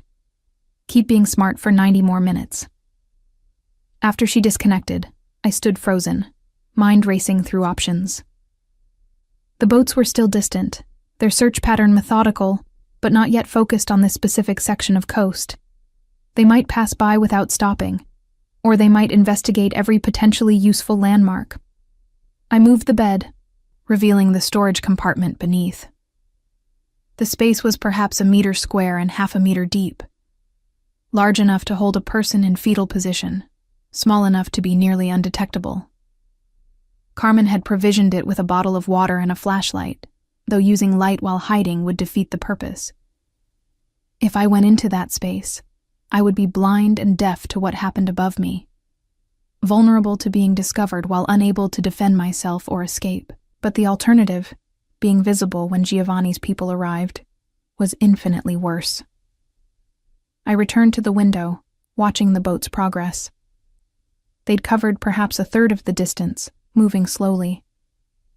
But something about their pattern had changed. One boat had separated from the other, angling closer to shore. My phone buzzed again. Hazel this time. He's mobilized everyone, every person who owes him anything. The reward is now 1 million euros. Please be careful. 1 million euros. The number was absurd, devastating. At that price, even people with no connection to Giovanni's empire would be motivated to search. Every fisherman, every coastal resident, every person struggling financially would suddenly have an incentive to look for a woman matching my description. I typed back quickly, I know, I'm hiding. Thank you for the warning. The separated boat was definitely approaching now, heading toward the rocky cove below the lighthouse. My heart began racing, adrenaline flooding my system with the urgency to run, despite having nowhere to run to. I grabbed my suitcase, the secure phone, a bottle of water, moved back toward the bed and the compartment beneath it. Hesitated. Once I went into that space, I was committed. I couldn't reassess, couldn't change strategy. I would simply have to wait in darkness, hoping the searchers would find nothing and move on. The sound of an engine cutting reached me even through the tower's thick walls. They'd reached the cove. I lowered myself into the compartment, pulling the suitcase in after me, trying to make everything fit in the cramped space. The bed frame had been designed to sit flush with the floor when lowered, concealing the compartment completely. I reached up, guided the frame back into place, and was plunged into absolute darkness. The space was smaller than I'd remembered. My knees pressed against my chest. My head was bent at an uncomfortable angle. The air was already feeling close, thick with the scent of stone and earth and my own fear sweat. I could hear my heartbeat pounding in my ears, so loud I was certain it would give me away. Tried to control my breathing, to make each inhale and exhale silent and shallow. Tried not to think about being trapped in this space if something happened to Carmen, if she didn't arrive, if the storage compartment's mechanism somehow failed. Footsteps on the stairs outside the tower. Voices, male, speaking Italian I could barely hear through the stone in the bed frame. The door rattled as someone tried it, then a heavier sound, something being used to force it open. They were coming inside. I pressed my hand over my mouth, terrified that even my breathing might be audible. The compartment was utterly dark. I couldn't see my hand in front of my face, couldn't do anything but listen and wait and hope. More footsteps, multiple people now, moving through the lower level. Something scraped across the floor, furniture being moved, voices directly above me, words I couldn't quite distinguish, but tones I understood. Frustration, thoroughness, determination. They were searching the space systematically. A weight settled onto the bed above me. Someone sitting down. The frame creaked, pressing slightly lower. I held absolutely still, not daring even to adjust my cramped position. Sweat ran down my face. The urge to cough built in my throat. The dusty air, the stress, my body's determined rebellion against this forced stillness. Nothing here. One voice said clearly, close enough now that I could understand. Just an empty tower like every other abandoned structure we've checked. Let's check the upper levels anyway. Be thorough. Footsteps ascending the interior stairs. More sounds from above, muffled through stone. I remained frozen in my dark box, minutes stretching into what felt like hours. Eventually, the footsteps returned, descending. The voices moved away from directly above me. The doors sound again, then silence. I wanted desperately to believe they'd left. But I'd learned not to trust obvious conclusions. I waited, counting seconds, controlling my breathing, listening for any indication that someone had stayed behind while others had left. 10 minutes. 20. The urge to move, to escape the crushing confines of the compartment, was becoming unbearable. But still, I waited. When my phone buzzed in the darkness, I nearly screamed, fumbled for it with cramped fingers, the screen's glow painfully bright in the absolute dark. Carmen, I see the boat leaving your cove. Are you safe? I couldn't type while contorted in the storage space. Had to risk pushing up the bed frame, emerging into the blessed air and relative space of the lower level. My joints protested as I unfolded myself, muscles screaming from the prolonged tension. Yes. They searched but didn't find the compartment. How close are you? 10 minutes. Stay down until I arrive. There might be others. The 10 minutes were excruciating. I sat on the floor with my back against the wall, the bed frame still displaced, the storage compartment visible like an open mouth in the floor. Every sound from outside might be another boat arriving, another search team. But I couldn't bring myself to return to that dark space unless absolutely necessary. When I finally heard Carmen's engine approaching, relief nearly buckled my knees. I watched from the window as she navigated into the cove, tied off, began ascending the rocky path. She found me sitting on the floor, trembling despite my best efforts at control. They were here, I said unnecessarily. They searched. I was in the compartment. I know. I saw their boat leaving as I approached. She knelt beside me, her expression serious. Beatrice, we need to move you tonight. Giovanni's people are being more thorough than I anticipated. This location was safe when it was one possibility among hundreds. Now that they've actually been here and searched, they might return with different equipment, with people who know about hidden compartments. Where can we go? I have one more option, more risky because it's not isolated, but paradoxically safer because of that. A small hotel in a tourist town north of here. You'll be one person among hundreds. Giovanni's people can't search every tourist without drawing attention they don't want. Won't they be watching hotels? The obvious ones, yes. But this is a family-run place. 20 rooms. Caters mostly to hiking tourists.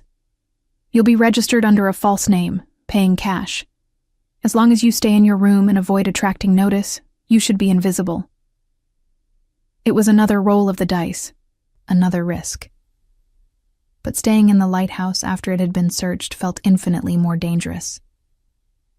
How long until witness protection is ready? Carmen checked her phone. Greco says another 36 hours. Day and a half. If we can keep you hidden that long, you're safe. If. Such a small word, carrying such weight. Let's go, I decided, before another search boat decides to circle back. We descended to Carmen's boat as the sun began its descent toward the horizon, turning the water to liquid fire. I took one last look at the lighthouse, the tower that had been both sanctuary and trap, where I'd spent 2 days existing in suspension between one life and another. The boat ride north took an hour, following the coastline as darkness fell. Carmen kept the running lights off, navigating by GPS and memory. We passed other vessels occasionally, fishing boats returning to port, pleasure craft heading toward harbors. Normal life, continuing obliviously. The town Carmen had mentioned appeared as lights scattered across a hillside, small and picturesque, the kind of place tourists visited to experience authentic Italy before returning to their actual lives. We docked at a marina, walking up into the town like any other travelers arriving late.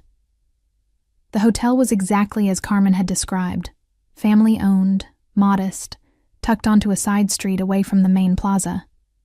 The elderly woman at the desk barely looked at us, accepting Carmen's cash for a 3-night stay, registered under the name Rosa Bianchi.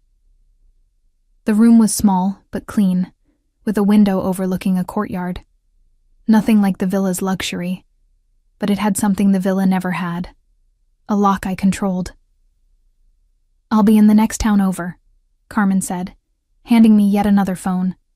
This one a basic burner, untraceable. "If something goes wrong, if you need to leave immediately, call the top number. I'll be here within 30 minutes. After she left, I stood at the window watching the courtyard below. A cat prowled the perimeter. A couple argued quietly on a balcony. Normal human drama, small and manageable. I was so close to making it. 36 hours until official protection, until Giovanni's reach couldn't extend. 36 hours of remaining invisible in plain sight. I ate from the room service menu, simple pasta, unremarkable wine. Showered in the tiny bathroom, washing away days of fierce sweat and accumulated stress. Dressed in the hotel's provided bathrobe, and finally allowed myself to fully acknowledge the exhaustion that had been building since I walked out of the villa 72 hours ago. 72 hours. Only 3 days since I'd been Mrs. Giovanni Martelli. Trophy wife, decorative possession. In that brief span, I'd become a fugitive, a witness, a woman whose testimony could dismantle an empire. The change felt both impossibly fast and achingly slow, as though I'd been preparing for this rupture across 12 years of captivity without consciously knowing it. My phone buzzed, the burner Carmen had given me, but the number wasn't hers. Giovanni. Somehow, he had this number already. Impossible. Unless someone had seen us, followed us, reported our location. Unless the chain of safety I'd trusted was already compromised. I stared at the screen, watching it ring. Giovanni's name a threat in digital letters. I should have ignored it. Every survival instinct screamed not to answer.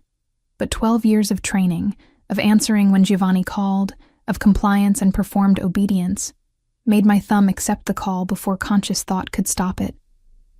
Beatrice. His voice was calm, controlled, utterly devoid of the anger Hazel had described, which somehow made it more terrifying. "We need to talk." "How did you get this number? Does it matter? I always find you. You should understand that by now." My hand shook, holding the phone. Behind me, the hotel room's door was locked, but suddenly that barrier felt desperately thin. "I'm not coming back, Giovanni." "I know. I've come to understand that you've made choices that can't be unmade. That you've involved prosecutors, agreed to testify, committed yourself to destroying everything I've built." His tone remained conversational, almost pleasant. "But I wanted to give you one final opportunity to reconsider before this becomes truly ugly. It's already ugly. It's been ugly for 12 years. I just finally see it clearly. You see what you want to see. A prison. You called our marriage. But Beatrice, You had everything. Every luxury, every comfort, complete security, and you've traded that for hiding in cheap hotels, running from people who will eventually find you. I've traded being your possession for being my own person. He laughed softly. Such idealism, such naivete. You think the prosecutors will protect you? That some new identity in a foreign country will give you the life you want? You'll spend every day looking over your shoulder, wondering if that stranger in the cafe works for me. You'll never feel safe because you won't be safe. I have resources you can't imagine, patience you don't understand. I will find you. Eventually. Always. Maybe. But I'd rather spend my life looking over my shoulder in freedom than staring at gilded cages in captivity. Silence on the line. When he spoke again, his voice had changed. No longer conversational, but diamond hard, cutting. You're making a mistake that will cost you everything. But since you're determined to proceed down this path, I want you to know exactly what you're choosing. The prosecutor's case is built on financial records and your testimony. Without you, they have circumstantial evidence that my lawyers will dismantle easily. So you've become the key to their entire prosecution. Do you understand what that makes you, Beatrice? Not a person anymore. A tool. Evidence. Something to be used by one side to attack the other. At least I'll be useful for something real instead of decorative for your benefit. Very well.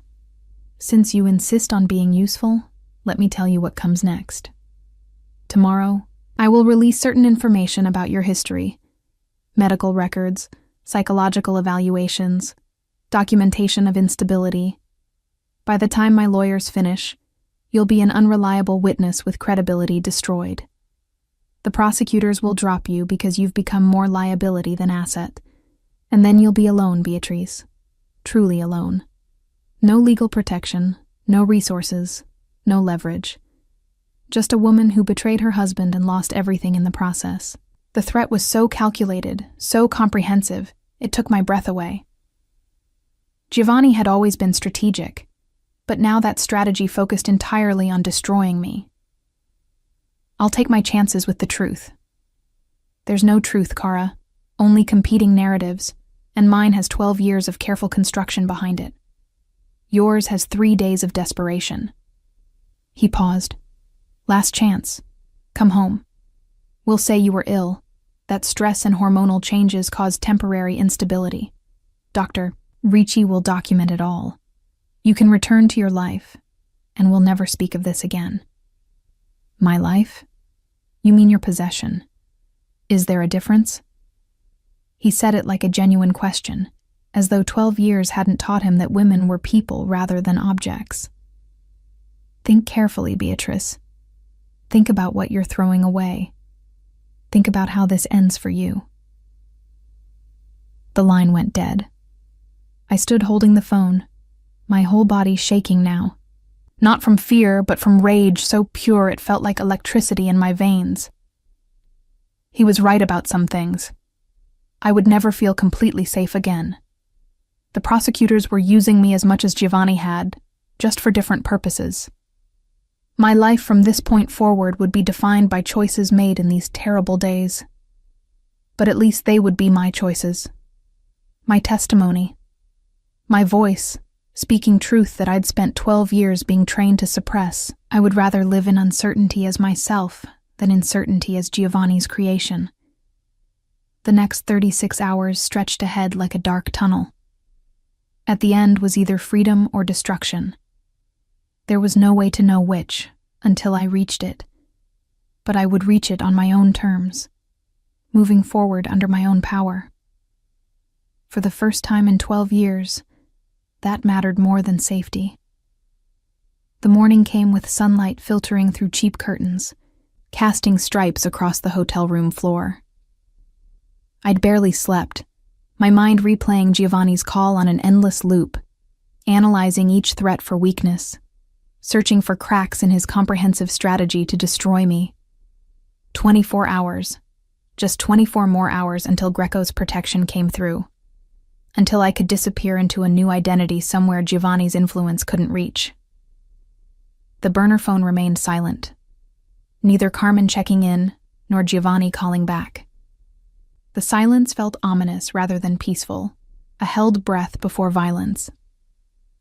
I stayed in the room, ordering breakfast from the hotel's limited menu, eating mechanically while watching the courtyard through the window. Normal life continued below. Tourists planning their day, elderly locals sitting with morning coffee, children playing in the fountain. A world that existed parallel to mine, touching but never intersecting. By noon, the isolation was becoming unbearable. I'd spent 3 days hiding. First in a lighthouse, now in a hotel room. The walls were closing in, the air feeling thick and recycled. But leaving the room meant risk, meant being visible, potentially recognizable. I compromised by opening the window, letting in street sounds and fresh air. The town had a market day, apparently. Voices calling out prices, the smell of produce and flowers, the bustle of commerce. Life persisting despite individual dramas, indifferent to my terror. The burner phone finally buzzed mid-afternoon. Carmen, how are you holding up? Getting claustrophobic? But managing. Any news? Greco says everything is on track. Paperwork processing, transportation arranged. Tomorrow afternoon you'll be relocated. Where? Can't say yet. Need to know basis, but somewhere cold. Start thinking about thermal underwear. The attempt at levity felt forced, but I appreciated the effort. Giovanni called last night, said he'll destroy my credibility before trial. Long pause before Carmen's response. He can try, but your testimony corroborates documented evidence. Even if he paints you as unreliable, the financial records don't lie.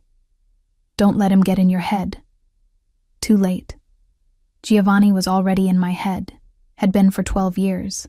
His voice, his control, his comprehensive understanding of exactly how to break me. Extracting him would take more than a new identity in a cold country. I spent the afternoon trying to distract myself with television. Italian game shows I couldn't follow. News channels reporting crises I couldn't care about. Anything to fill the time between now and tomorrow's promised freedom. The sun descended toward the horizon, the courtyard shadows lengthening. Dinner arrived on another tray. More pasta. More mediocre wine. I was developing a hatred for hotel food, for the sameness that made each meal indistinguishable from the last. As darkness fell, restlessness drove me to the window again. The market had dispersed, vendors packing away their goods, tourists returning to hotels and restaurants. The cat from the previous night reappeared, prowling its territory with feline confidence. I envied that cat. Its concerns were immediate. Food, territory, survival. No 12-year history of captivity weighing on it. No dangerous ex-husband orchestrating its destruction. Just the simplicity of instinct and action. A movement in the courtyard caught my attention. A man standing in shadow near the fountain, his posture alert, watchful. Probably nothing. But probably wasn't certainty. And certainty was the only currency I had left. I backed away from the window, heart accelerating. Watched from the side, positioning myself where I could see without being clearly visible. The man pulled out a phone, spoke briefly, then pocketed it. Looked up at the hotel's windows, scanning systematically across each floor. I grabbed the burner phone, texting Carmen. Someone watching the hotel. Might be nothing. Might be his people. The response came quickly. Stay in your room, lights off. Don't answer the door for anyone except me. I'm 20 minutes away. I killed the lights, plunging the room into darkness. Positioned myself where I could watch the courtyard, while remaining invisible from outside. The man was still there, now joined by a second figure. They weren't being subtle, standing in open sight, radiating intentionality. This was either very good security or very bad threat. My money was on threat. A knock at the door made me jump. Soft, almost tentative, Not housekeeping. Too late in the evening. Ms. Bianchi? A male voice, pleasant, professional. Hotel security. There's been a situation in the building. We need to verify all guests. Hotel security. Possible. But the timing was too convenient. The courtyard watchers, too, coordinated with this knock. I remained silent, barely breathing, hoping whoever was outside would believe the room empty and move on. Miss Bianchi, we know you're in there. We just need to ask a few questions. Please open the door. The doorknob rattled slightly, testing. The lock was standard hotel issue, functional but not particularly robust. If they wanted in, they'd get in. I backed toward the window, my mind racing through options. The room was on the second floor, jumpable if desperate, though I'd likely break something in the landing. But the courtyard below was watched. I'd be captured before I could run. The bathroom had a window too small to fit through. No balcony, no fire escape. The room was effectively a trap. Miss Bianchi, I'm going to use my master key now. Don't be alarmed. The distinctive sound of a key in the lock, the door beginning to open. I grabbed the only weapon available, a heavy ceramic lamp from the bedside table, and positioned myself behind the door. If they came through, I'd have one chance to strike before being overwhelmed. The door opened fully. A man entered, silhouetted against the hallway light. Not hotel security. Wrong clothes, wrong bearing. Behind him, another figure waited. The room's empty, the first man said, turning back toward his companion. She must have... I swung the lamp with everything I had, catching him across the temple. He went down hard, crumpling. The second man reacted instantly, lunging through the door toward me. I threw the lamp at his face, using the distraction to sprint past him toward the hallway. Behind me, shouts, heavy footsteps. I ran for the stairs. Down was danger, but so was staying put. Had to move, had to get away, had to reach Carmen. The stairwell was narrow, dimly lit. I took the steps 2 at a time, my inappropriate shoes slipping on polished stone. Behind me, the footsteps were gaining, multiple people now, coordinated pursuit. I burst through the ground floor door into the hotel lobby. The elderly woman at the desk looked up in alarm as I ran past, then her expression shifted to fear as my pursuers emerged from the stairwell. The front entrance was 50 feet away. Might as well have been miles. One of Giovanni's men was already positioned there, blocking the exit. I pivoted toward the back of the hotel, through a door marked staff only, into a kitchen where startled cooks stared as I ran through. Another door, this one leading to an alley. I burst out into the night, finally in open space, running without direction, just away. The alley opened onto a side street. I turned left randomly, then right at the next intersection, trying to lose pursuit through unpredictability. But footsteps echoed behind me, steady and relentless. They knew the town. I didn't. Every turn might lead to a dead end. Every street could be a trap. My phone, still in my pocket. I pulled it out while running, thumbing Carmen's number. They're chasing me. I'm somewhere. I looked at street signs, gasping out words. Via Garibaldi, heading north. I'm almost there. Keep moving toward the marina. You remember which one? Where we arrived? Yes. Barely. Terror was making memory unreliable, making everything except the immediate need to run feel distant and abstract. I turned toward what I hoped was north, toward the water, toward boats and escape.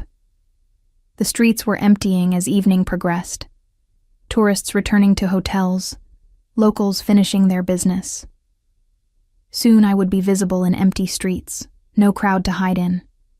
A car screeched around a corner ahead of me, blocking the street. Giovanni's people, coordinating, cutting off escape routes. I turned again, down a narrower alley between buildings so close I could touch both walls. The alley terminated at a wall too high to climb. Dead end. Behind me, footsteps approached. Casual now, victorious. They had me cornered. I spun, back against the wall, looking for anything to use as a weapon. Found nothing. Just my body and voice, and the fury that had been building for 12 years. "I'm not going back," I said as the men approached. "You'll have to drag me, and I'll fight every step. I'll scream. I'll make a scene. I'll do everything to make this visible." The lead man, not the one I'd hit with the lamp, a different one, smiled without warmth. "Mrs. Martelli, Mr. Giovanni simply wants to talk, to reach an understanding. No one needs to be hurt." "Then leave. Let me go. Tell him I'm not interested in talking." "I'm afraid that's not an option. You've become a problem that requires resolution. Mr. Giovanni is a reasonable man. Once you speak with him, I'm sure you'll see that cooperation is in everyone's best interest." Behind the lead man, the others formed a wall of inevitability. No escape through them. No way past. Giovanni's network, closing around me after days of running. Then headlights blazed at the alley's entrance, blinding. A car, Carmen's, accelerating toward the cluster of men. They scattered, pressing against walls as the vehicle barreled through, stopping just feet from me. "Get in," Carmen shouted through the open passenger window. I lunged for the door, throwing myself inside. Carmen was already reversing before I'd fully closed it, backing out of the alley at dangerous speed. Giovanni's men regrouped quickly, running toward us. But Carmen executed a flawless reverse turn, the car spinning to face forward, then accelerating away from pursuit. "Are you hurt?" she asked, navigating through narrow streets with practiced expertise. "No, shaken. They were at the hotel." "How did they find me?" "Money and connections. Giovanni put your photo everywhere. Probably someone who works at the hotel recognized you, made a call. €1,000,000 is very motivating." We reached the marina, abandoning the car and running toward Carmen's boat. Behind us, car engines, pursuit continuing. But we reached the dock first, Carmen starting the engine while I cast off lines with clumsy, adrenaline-fueled fingers. The boat pulled away just as Giovanni's men reached the marina. One of them pulled a gun. I saw it in the dock lights, but didn't fire. Too many witnesses, too public. They could chase but not kill. Not here. Not where it would be visible. We accelerated into open water, the town's lights receding behind us. My whole body shook with aftershock, fear draining now that immediate danger had passed. "Where are we going?" I managed. "Greco's arranging emergency extraction. We're meeting a contact up the coast who'll get you to Rome tonight instead of tomorrow. The situation's accelerated. We can't wait another 24 hours. I nodded, unable to form words. Everything had become real in a way it hadn't before. Running had been abstract, theoretical. Now I'd felt their hands reaching for me, heard Giovanni's voice promising destruction. The threat was no longer future tense.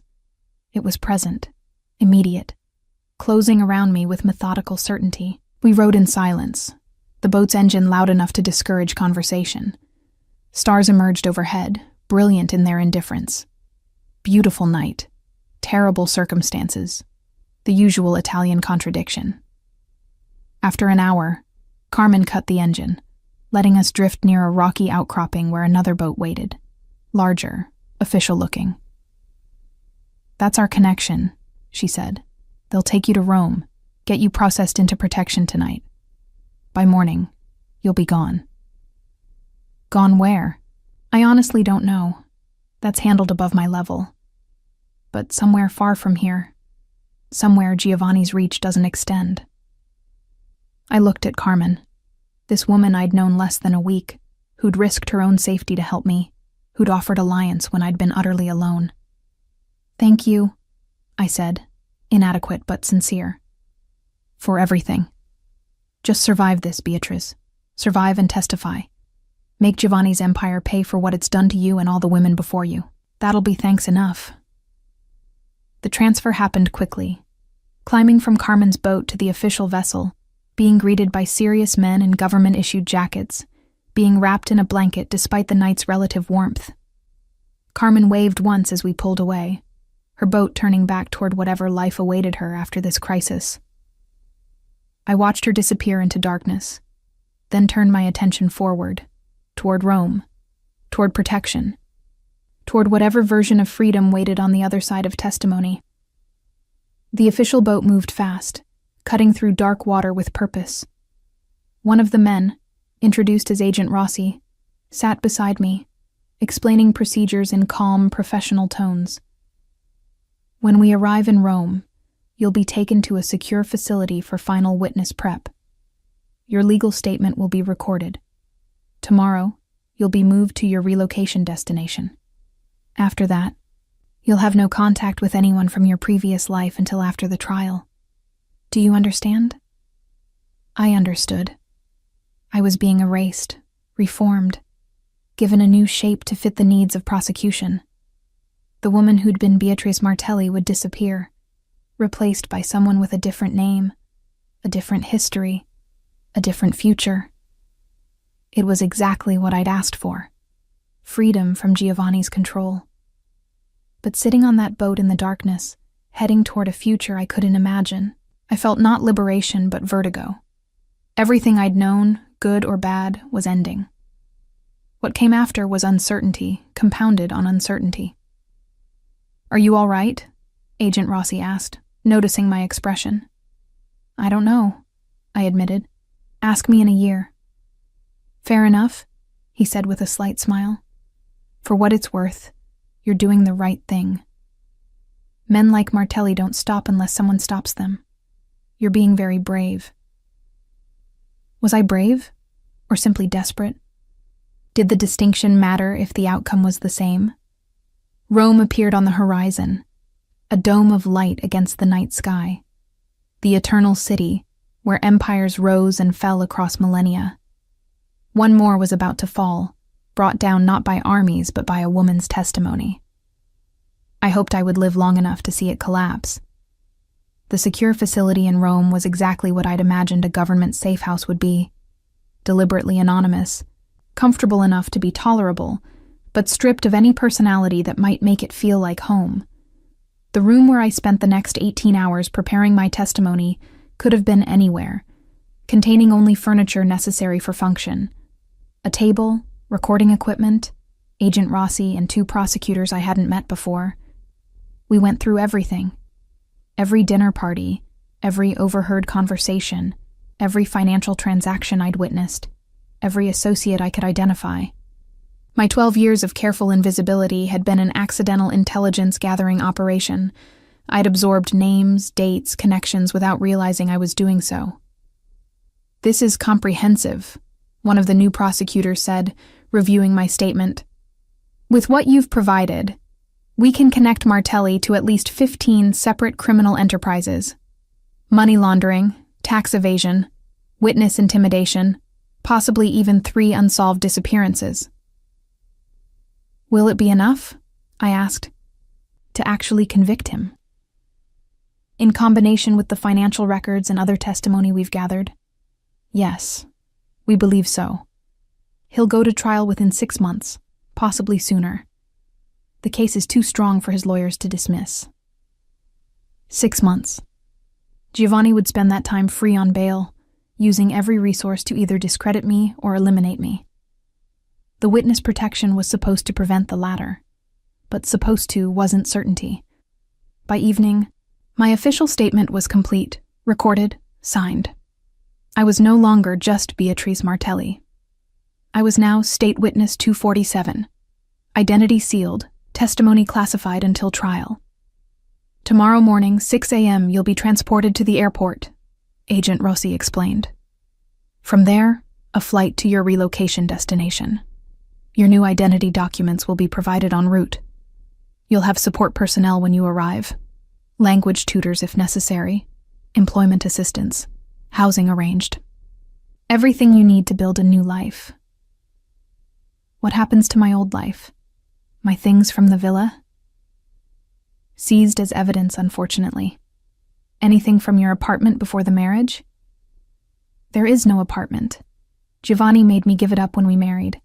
Everything I owned is at the villa. The realization hit me then, fully and completely. I had nothing.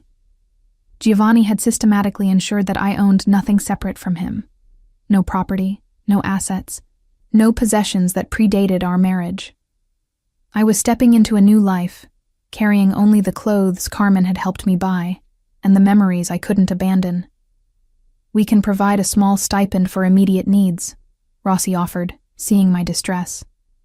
And long-term, the Witness Protection Program includes financial support until you're established in new employment.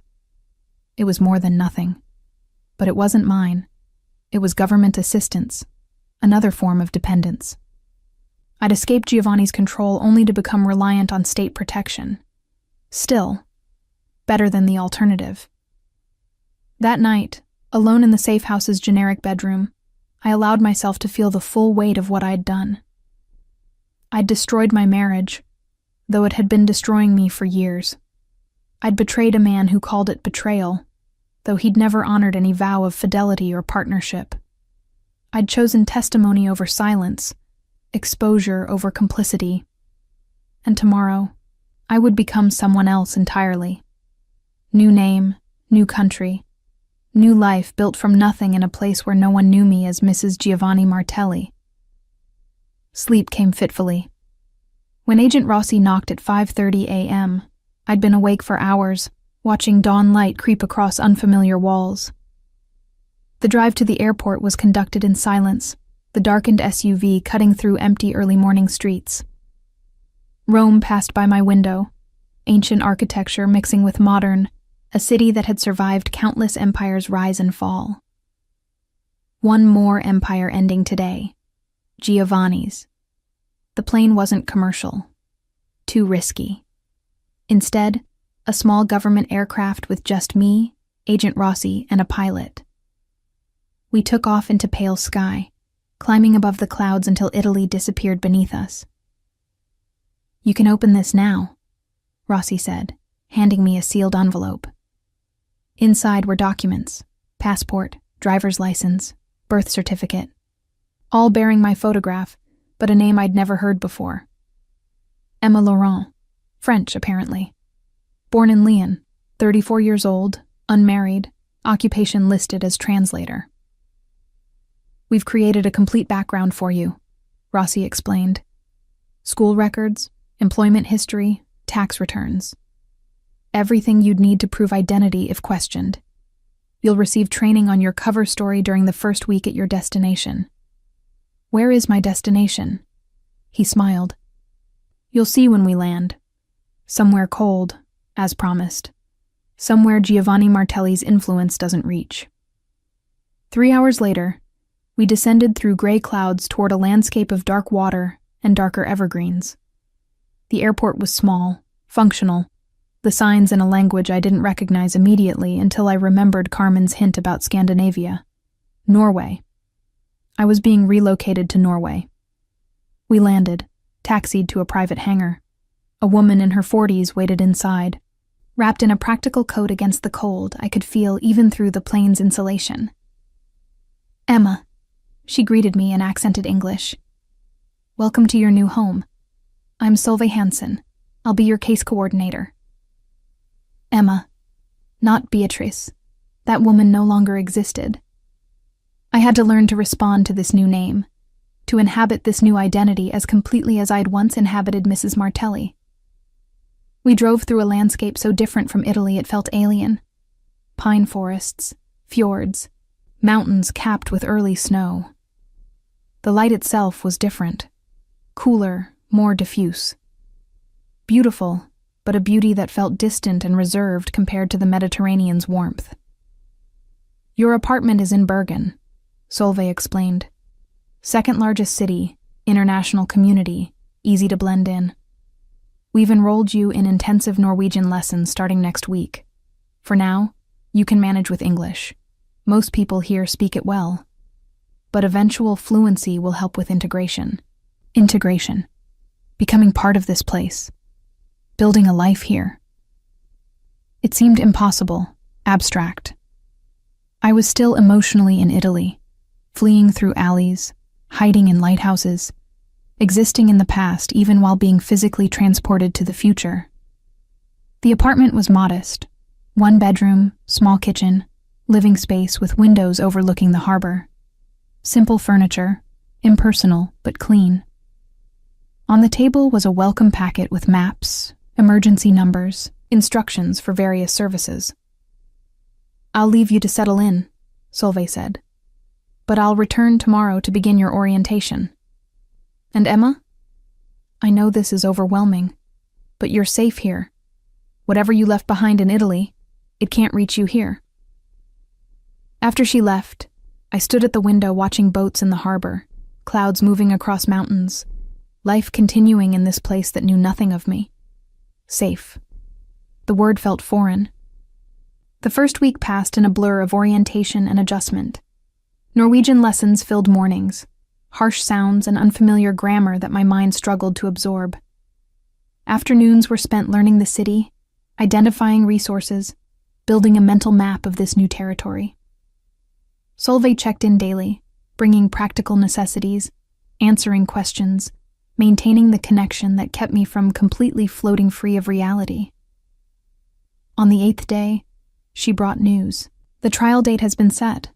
5 months from now. You'll need to return to Italy to testify. But until then, you continue building your life here." 5 months of suspended existence, waiting for the moment when I would return to Italy and confront Giovanni in court. The thought was simultaneously terrifying and necessary. What if... I hesitated. What if he finds me before then? He won't. The protection protocols are comprehensive. Only 3 people know your location. Me, your case supervisor in Rome, and 1 other security coordinator. That information isn't accessible to anyone else. 3 people. 3 possible points of failure. I'd learned not to trust systems completely, not after 12 years with Giovanni, who'd made a career of exploiting system weaknesses. But I had no choice except trust, or paranoia, and paranoia was no way to live. I began building a routine. Morning language lessons, afternoon walks through Bergen's winding streets, evening meals prepared in my small kitchen. Slowly, the city became familiar. I learned which streets offered the best views, which cafes served good coffee, which shops catered to international residents. I was integrating, becoming Emma Laurent. But at night, alone in the apartment, I was still Beatrice Martelli, still the woman who'd fled through alleys, still hearing Giovanni's voice promising destruction, still feeling the terror of being hunted. 2 months into my relocation, I had a dream. Not a nightmare, though those came regularly too. This was different. I was back at the villa, but it was empty. All of Giovanni's furniture, his artwork, his carefully curated possessions, gone. Just bare rooms and echoing silence. I walked through the empty spaces, seeing them clearly for the first time without the distraction of luxury. The villa was beautiful, but it was just a building.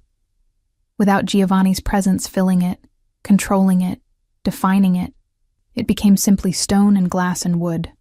Not a prison, not a palace, just architecture. I woke from the dream with unexpected clarity. For 12 years, I'd lived in Giovanni's world, defined by his choices, shaped by his control. Even in escaping, I'd been reacting to him, running from his reach, testifying against his empire, building a new life in opposition to the old one. But Giovanni wasn't here. His influence didn't extend to this cold northern city. The only place he existed was in my memory, in the fear I continued to carry.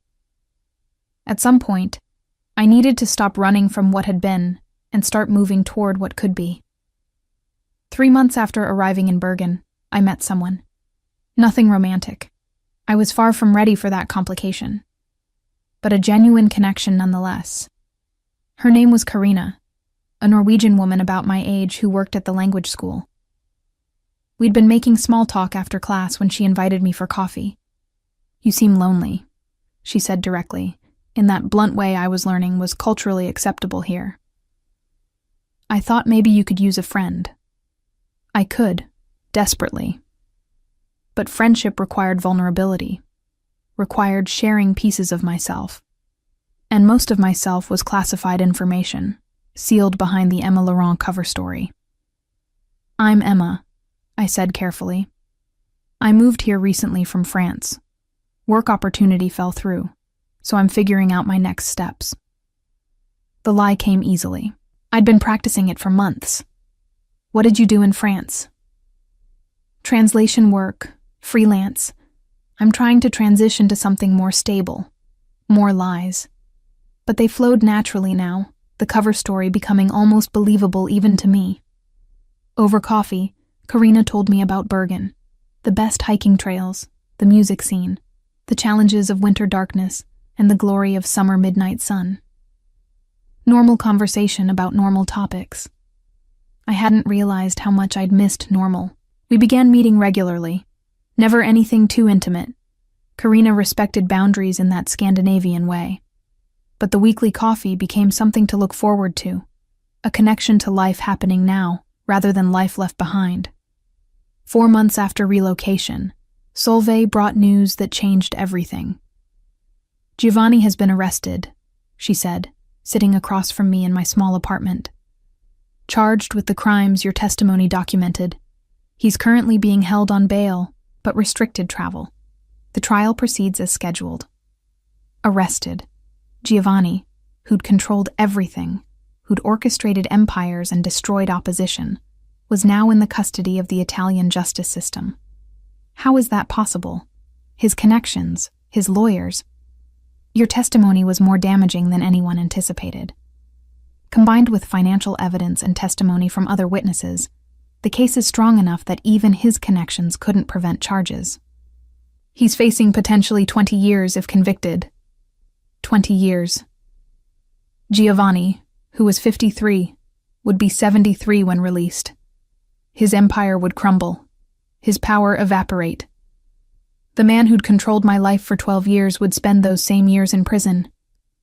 The satisfaction I expected to feel was complicated by something else. Not sympathy exactly. Giovanni deserved whatever justice demanded. But a strange emptiness, realizing that my identity was still so bound to his, that his imprisonment felt like an ending for me too. "In 6 weeks, you'll return to Italy for the trial," Solveig continued. "You'll be under maximum security. Testify, then return here immediately. After that, depending on verdict, you may be able to relax some protection protocols." 6 weeks. Then I would see Giovanni again for the first time since fleeing the villa. The thought should have terrified me. Instead, I felt oddly calm. Whatever power he'd held over me, the power of fear, of ownership, of intimate knowledge, that power only existed if I continued to grant it to him. And in these 4 months of being Emma Laurent, of building something new without him, I discovered that I could exist independent of his definition of me. The weeks passed. My Norwegian improved. My friendship with Karina deepened. I found freelance translation work. Actual work this time, not cover story. Translating Italian documents to English for Norwegian companies. Small income, but mine. Earned through skill, rather than given as control. The night before returning to Italy, I stood at my apartment window watching the harbor. Snow was beginning to fall. Early winter arriving in Bergen. Beautiful and cold and nothing like the Mediterranean warmth I'd known. But I was learning to appreciate this different beauty. Learning that home wasn't a place but a state of being. That freedom wasn't the absence of constraint, but the presence of choice. Tomorrow I would return to Italy, would testify against Giovanni in open court, would expose 12 years of captivity masquerading as marriage, and then I would return here, to Bergen, to Emma Laurent, to the life I was building one choice at a time. The trial began on a gray morning in Rome. The courthouse was surrounded by press, by protesters claiming Giovanni's innocence. by curious onlookers drawn to spectacle. I entered through a secure entrance, flanked by Agent Rossi and 2 other security personnel. Walked through corridors designed to keep witnesses separate from defendants. The courtroom was formal, imposing. I took my seat in the witness box, my hands clasped to stop their trembling. And then Giovanni entered. He looked smaller than I remembered, or perhaps I'd grown larger in his absence. Prison time had aged him, new lines around his eyes, gray threading more obviously through his hair, but his gaze, when it found me, held the same intensity it always had. "State your name for the record," the prosecutor requested. "Beatrice Martelli," I said, using my real name in public for the first time in months. "Formerly wife to the defendant." Giovanni's expression didn't change, but I saw something flicker in his eyes. Recognition of what was about to happen, perhaps. Or acknowledgement that I'd done what he thought impossible. I'd escaped. The testimony took 3 days. Question after question, establishing timeline and connection, linking Giovanni to specific crimes through my observations. His lawyers objected constantly, trying to undermine my credibility, but the evidence was comprehensive. Financial records corroborated every date I provided. Other witnesses confirmed details I supplied. The case was overwhelming. On the 4th day, I was released from testimony. As I left the courtroom, I passed Giovanni being led back to custody. Our eyes met for a brief moment. He nodded slightly. Acknowledgement or respect, or simply acceptance that this was how it ended between us. I didn't return the gesture. Simply turned away, walking toward the exit, toward Agent Rossi, toward the plane waiting to carry me back to Bergen. The verdict came 3 weeks later. Guilty on 15 counts. 23 years in prison. Giovanni's empire, built over decades, dismantled in days. I received the news in my Bergen apartment, Solveig calling to inform me officially. "It's over," she said. "You did it. You can start truly moving forward now." Moving forward. I'd been doing that already, small steps building toward something resembling a life. But now the weight of looking back could ease. Giovanni was contained, his threat neutralized. That evening, I met Karina for coffee, told her, carefully, that some legal issues from my past had finally been resolved. "Whatever it was," she said, "I hope it brings you peace." Peace. Not yet. But maybe someday. I walked home through early winter darkness, snow falling softly. My apartment waited, warm and simple. Tomorrow I had language lessons, then translation work, then dinner with Karina and some of her friends who were becoming my friends too. Small life. Honest life. Mine. The woman who'd been Beatrice Martelli. Trophy wife. Decorative possession. Carefully controlled accessory. No longer existed. But Emma Laurent did. Building herself one choice at a time. Free in ways that had nothing to do with Giovanni's absence and everything to do with her own presence. I unlocked my apartment door, stepped inside my small chosen space. Behind me, Italy and its ghosts. Ahead, an unknown future in this cold northern place. But the future was mine to shape. And that, finally, was enough.